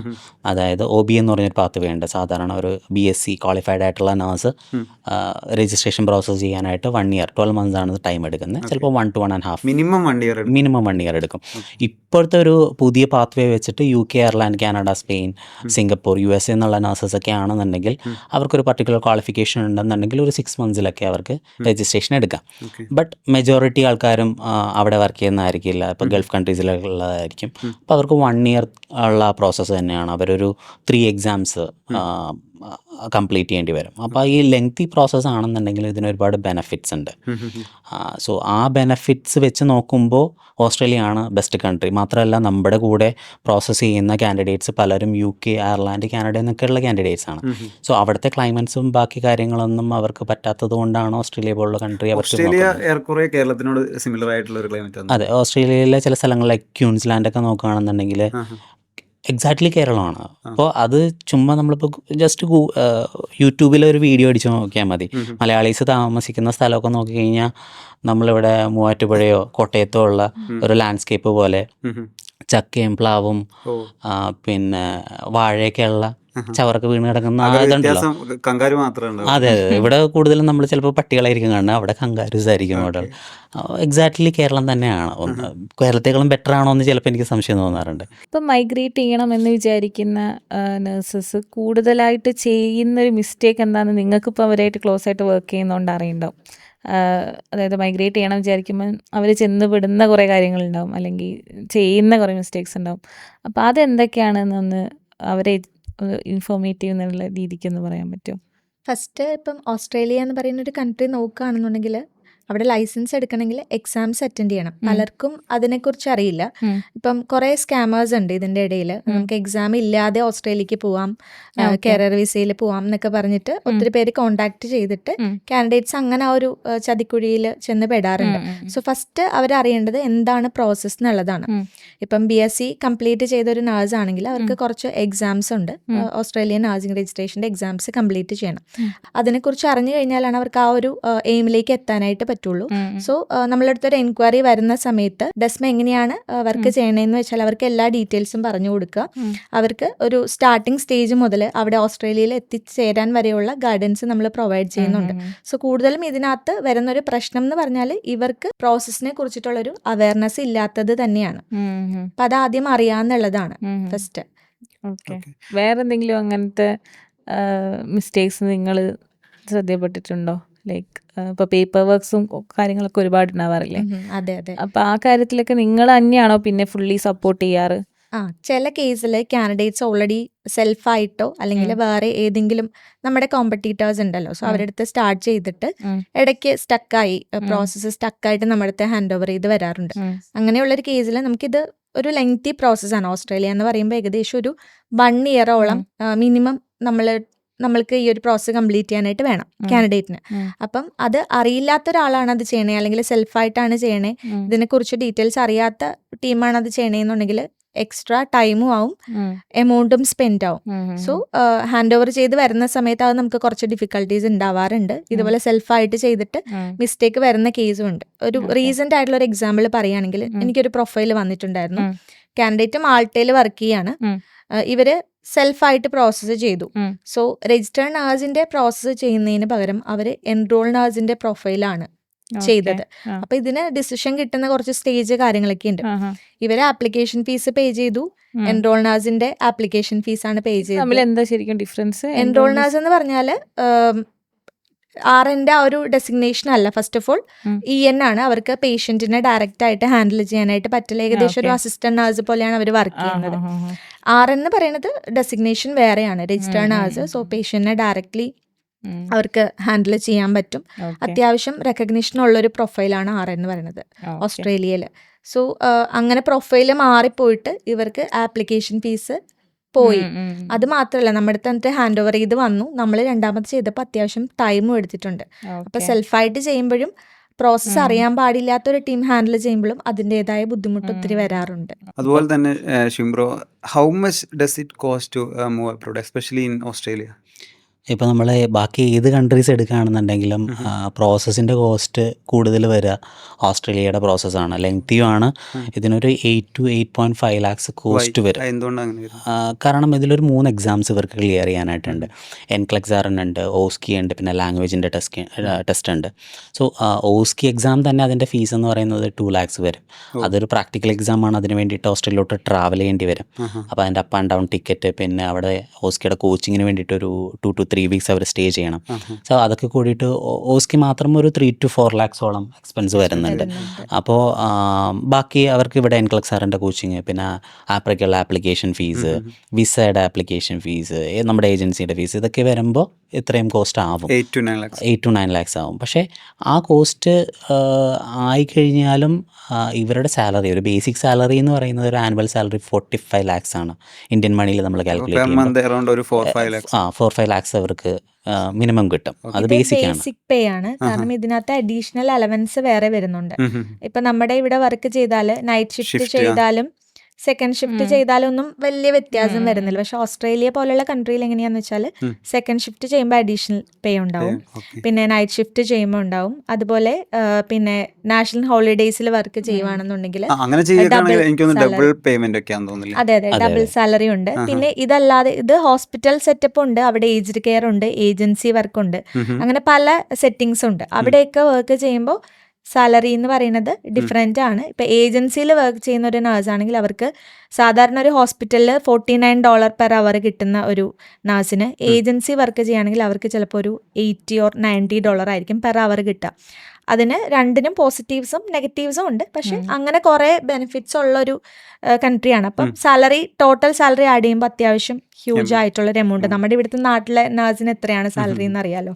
ഇപ്പോൾ ഇവിടെ നോക്കുകയാണെങ്കിൽ ഒരു BSc പാസ്സാവണമെങ്കിൽ 4 വർഷത്തെ കോഴ്സാണ് BSc നഴ്സിംഗ് എന്ന് പറയുന്നത്. മിനിമം ഒരു 4 lakhs ഉണ്ടെങ്കിൽ മാത്രമാണ് ഒരു നഴ്സിന് അത് കംപ്ലീറ്റ് ചെയ്യാൻ പറ്റുന്നത്. ഈ 4 lakhs കൊടുത്ത് 4 വർഷം ടൈം സ്പെൻഡ് ചെയ്ത് കഴിഞ്ഞിട്ട് ക്വാളിഫിക്കേഷൻ മാത്രമല്ല, അത് കഴിഞ്ഞ് അവർക്ക് ഇന്റേൺഷിപ്പ് വരുന്നുണ്ട്. അത് കഴിഞ്ഞിട്ട് അവരൊരു ഹോസ്പിറ്റലിലോട്ട് കയറുമ്പോൾ അവരുടെ ഇനിഷ്യൽ സാലറി എന്ന് പറഞ്ഞാൽ 20,000 ആണ് മാക്സിമം കിട്ടുന്ന ഒരു സാലറി. എനിക്ക് തോന്നുന്നു 12,000 ഉള്ളൂ. അതെ. അപ്പോൾ ഒരു 4 lakh നമ്മളൊരു ഇൻവെസ്റ്റ്മെന്റ്, അതായത് നമ്മൾ സ്പെൻഡ് ചെയ്യുന്ന എമൗണ്ടും ടൈമും വെച്ച് നോക്കുകയാണെങ്കിൽ 4 years 4 lakhs സ്പെൻഡ് ചെയ്ത് നമുക്ക് കിട്ടുന്നതെന്ന് പറഞ്ഞു കഴിഞ്ഞാൽ ഇവിടെ കിട്ടുന്നത് ഒരു 20,000 അത്രേ ഉള്ളൂ. സോ ഈ 8.5 lakhs സ്പെൻഡ് ചെയ്തിട്ട് ഒരു 1 year എഫേർട്ട് ഇട്ട് കഴിഞ്ഞാൽ ഈ 4 to 5 lakhs സാലറി എന്ന് പറയുന്നത് എന്തുകൊണ്ടും ഏറ്റവും ബെസ്റ്റാണ്. ഇവരൊരു 2 to 3 months ഇൻകം മാത്രമേ ഉള്ളൂ. അവിടുത്തെ എല്ലാ എക്സ്പെൻഡും കഴിഞ്ഞ് അവർക്ക് സേവിങ്സ് വെക്കാവുന്നതെന്ന് ഈ കോസ്റ്റ് റിക്കവർ അവിടുത്തെ ഇപ്പം ടാക്സ് ആയാലും കോസ്റ്റ് ഓഫ് ലിവിങ് ഇതൊക്കെ നോക്കുമ്പോഴും നമ്മളിപ്പോൾ ഈ സ്പെൻഡ് ചെയ്യുന്ന മണി എന്തായാലും പ്രോഫിറ്റബിൾ ആകും. ഇന്ത്യയിൽ ടാക്സ് കൊടുക്കുന്നതുകൊണ്ട് നമുക്ക് എന്താ ബെനിഫിറ്റ്? നമുക്ക് എന്തെങ്കിലും ബെനിഫിറ്റ് ഉണ്ടോ? അതായത് നഴ്സസ് എന്ന് പറയുമ്പോൾ ഇന്ത്യയിൽ ഇപ്പൊ നഴ്സിന് എത്രത്തോളം വാല്യൂ കൊടുക്കുന്നുണ്ട് അല്ലെ, അതൊരു ഹയർ പോസ്റ്റ് ആയിട്ട് എവിടെയും കൺസിഡർ ചെയ്യുന്നില്ല. സോ അവർക്ക് ടാക്സബിൾ അല്ല അവരുടെ ഇൻകം. ജസ്റ്റ് ഒരു 12,000 to 35,000 ഒക്കെ മാക്സിമം ആണ്. അപ്പൊ അത്രയും ഏൺ ചെയ്യുന്ന ഒരാൾക്ക് ടാക്സ് കൊടുക്കേണ്ട ആവശ്യം വരുന്നില്ല. അപ്പൊ അതുകൊണ്ട് ഇവിടെ അത്രയേ ഉള്ളൂ. ഓസ്ട്രേലിയ എന്ന് പറയുമ്പോൾ നഴ്സിംഗ് പ്രൊഫൈൽ, രജിസ്റ്റേർഡ് നഴ്സ് എന്ന പ്രൊഫൈൽ എന്ന് പറയുമ്പോൾ അത് ഹൈ ഡിമാൻഡാണ്. അത് മാത്രമല്ല അവരുടെ ഒരു റെക്കഗ്നീഷനും കൂടി കിട്ടുന്ന ഒരു പ്രൊഫൈലാണ്, ഹൈ പ്രൊഫൈലാണ് ഓസ്ട്രേലിയയിൽ രജിസ്റ്റേർഡ് നഴ്സ്. അപ്പോൾ അവർ ടാക്സ് കൊടുക്കണം. ആ ടാക്സ് കൊടുക്കുന്നതിന് അവർക്ക് അതിൻ്റെതായ വാല്യൂവും ബെനിഫിറ്റ്സും അവിടെ കിട്ടുന്നുണ്ട്. കുട്ടികളുടെ എഡ്യൂക്കേഷൻ, നമ്മുടെ ഇവിടെ പഠിക്കുമ്പോഴും ഓസ്ട്രേലിയയിൽ കുട്ടികൾ പഠിക്കുമ്പോഴും തമ്മിലുള്ളൊരു ഡിഫറൻസ് ഉണ്ട്. പിന്നെ വർക്കിംഗ് അവേഴ്സിൻ്റെ കാര്യമാണെങ്കിലും നമുക്കൊരു ലീവ് എടുക്കുന്ന കാര്യം അതൊക്കെ ഓസ്ട്രേലിയയിൽ ഡിഫറെൻ്റ് ആണ്. ഇവിടെ ഇപ്പോൾ എൻ്റെ ഓൺ സിസ്റ്റർ നേഴ്സാണ്. ആളുടെ എക്സ്പീരിയൻസ് എനിക്കറിയാം. ഇവിടെ അത്യാവശ്യം വലിയൊരു ഹോസ്പിറ്റലിലാണ് വർക്ക് ചെയ്യുന്നത്. ലഞ്ച് ബ്രേക്ക് പോലും കിട്ടാറില്ല സത്യം പറഞ്ഞാൽ. പക്ഷെ ഓസ്ട്രേലിയയിൽ അങ്ങനെയല്ല, എല്ലാം സിസ്റ്റമാറ്റിക് ആണ്. സോ അത്രയും റെക്കഗ്നിഷൻ കിട്ടുന്ന ഒരു കൺട്രിയാണ് നേഴ്സിന്. പക്ഷേ ഇപ്പം ചില ആളുകളൊക്കെ പറയുന്നതൊക്കെ യൂറോപ്പിലൊക്കെ ഭയങ്കരമായിട്ടുള്ള ടാക്സ് ഉള്ളതുകൊണ്ട് UAE പോലുള്ള സ്ഥലങ്ങൾ പ്രിഫർ ചെയ്ത് കഴിഞ്ഞാൽ ടാക്സ് സേവ് ചെയ്യാൻ പറ്റും, അപ്പോൾ അവിടെയാണ് പ്രോഫിറ്റബിൾ എന്നൊക്കെ പറഞ്ഞു. ശരിക്കും അതിലെന്തെങ്കിലും വാസ്തവമുണ്ടോ? അത് ഓരോ കാൻഡിഡേറ്റിൻ്റെയും കാഴ്ചപ്പാടാണ്. ഇപ്പം GCCയിൽ വർക്ക് ചെയ്യുന്ന, ഗൾഫ് കൺട്രിയിൽ വർക്ക് ചെയ്യുന്ന ഒരു നേഴ്സാണ്. അവർക്ക് എന്താണ് വേണ്ടത്? അവർക്ക് വേണ്ടത് ബെറ്റർ സാലറി മാത്രമാണെങ്കിൽ അവർക്ക് അവിടെ GCCയിൽ നിൽക്കാം.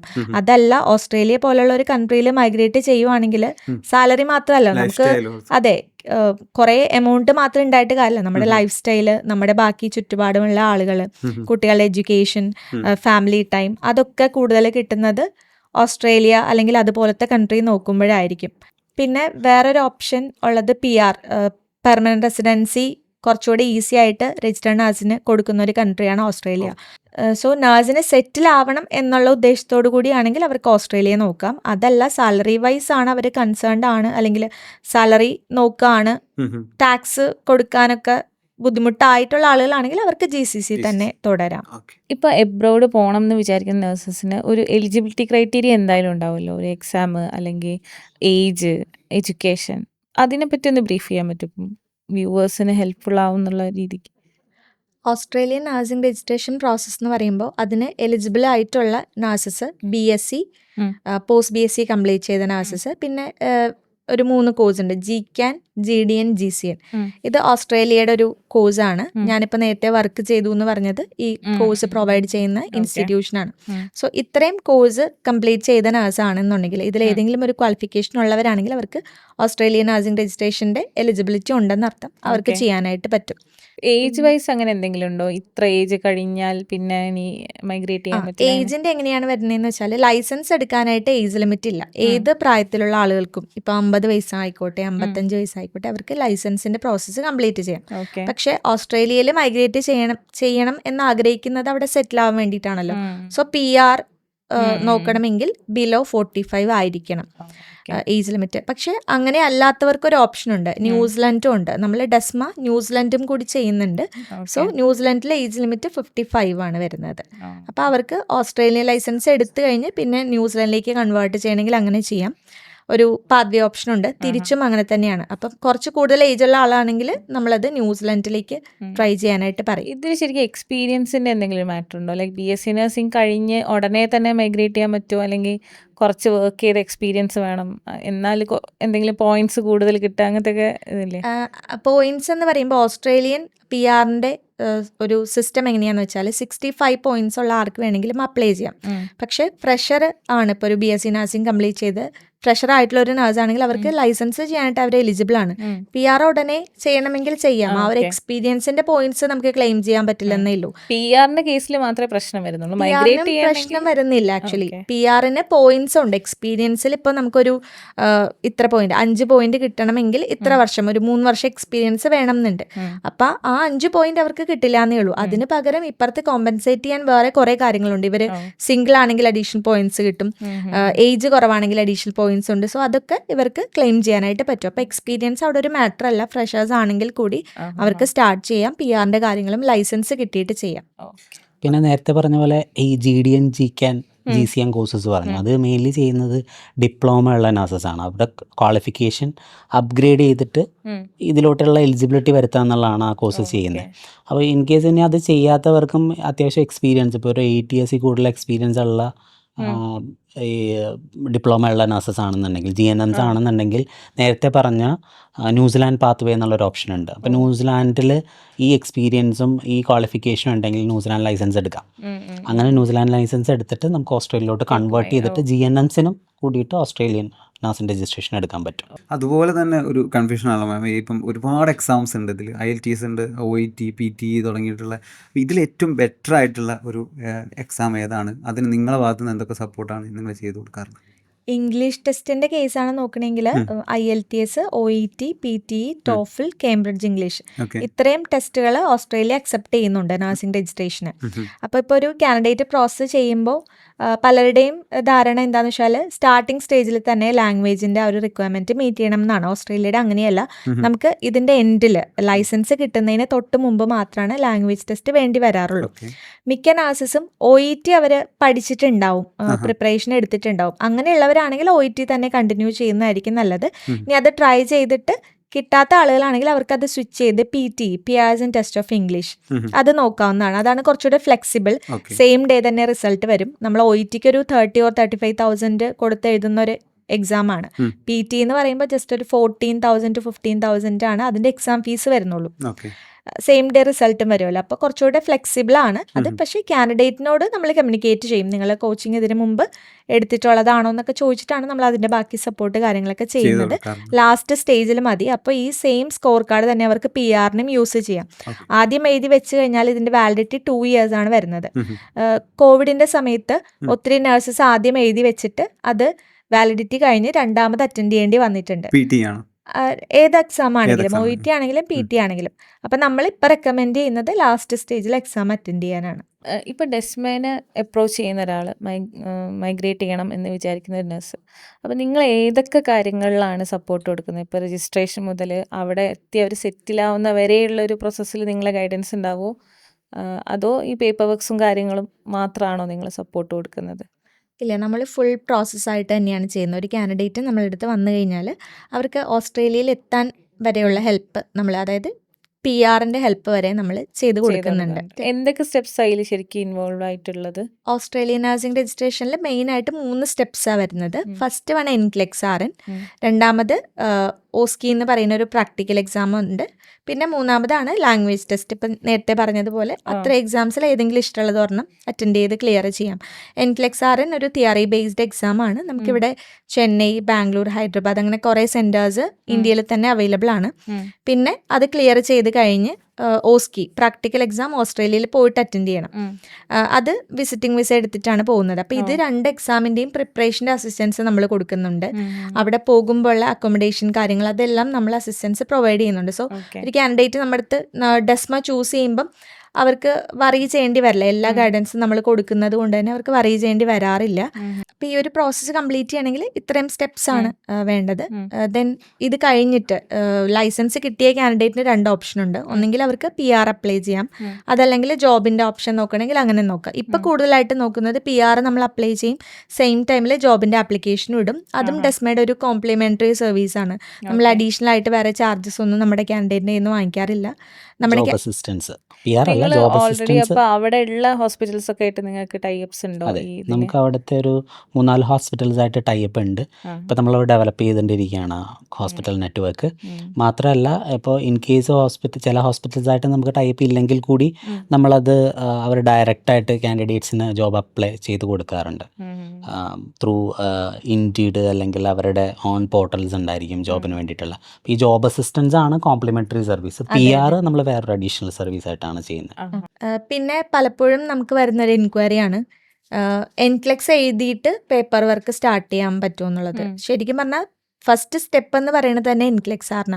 NCLEX എക്സാം അറ്റൻഡ് ചെയ്യണമെങ്കിൽ പേപ്പർ വർക്ക് സ്റ്റാർട്ട് ചെയ്യണം. സോ അതാണ് ഫസ്റ്റ് സ്റ്റെപ്പ്. ലാംഗ്വേജ് ടെസ്റ്റ് ആദ്യം എഴുതാൻ നിൽക്കുന്നവരാണെങ്കിൽ അത് നമ്മൾ ലാസ്റ്റ് സ്റ്റേജിൽ മതി എന്ന് പറയാറുണ്ട്. കാരണം അത്ര ഒരു 1 year ഉണ്ടല്ലോ ഇതിന്റെ പ്രോസസിങ് ടൈം. അതിന്റെ ഇടയ്ക്ക് എപ്പോഴെങ്കിലും എഴുതി വെച്ചാൽ മതി. അല്ലാതെ ആദ്യം അറ്റൻഡ് ചെയ്ത് കഴിഞ്ഞാൽ അതിന്റെ വാലിഡിറ്റി കഴിഞ്ഞു പോകും. ഇപ്പം പറഞ്ഞില്ലേ ഒരു OSCE എക്സാമിനെ പറ്റിയിട്ട്. ഇപ്പം സപ്പോസ് ഒരാൾ OSCE എക്സാം പാസ്സായിട്ടില്ല എന്നുണ്ടെങ്കിൽ അതിന്റെ ഒരു അനന്തരഫലങ്ങളൊക്കെ എന്തായി? ഈ ഓസ്ട്രേലിയൻ നഴ്സിംഗ് രജിസ്ട്രേഷൻ്റെ ഏറ്റവും ക്രൂഷ്യൽ പാർട്ട് എന്ന് പറയുന്നത് ഈ OSCE എക്സാമാണ്.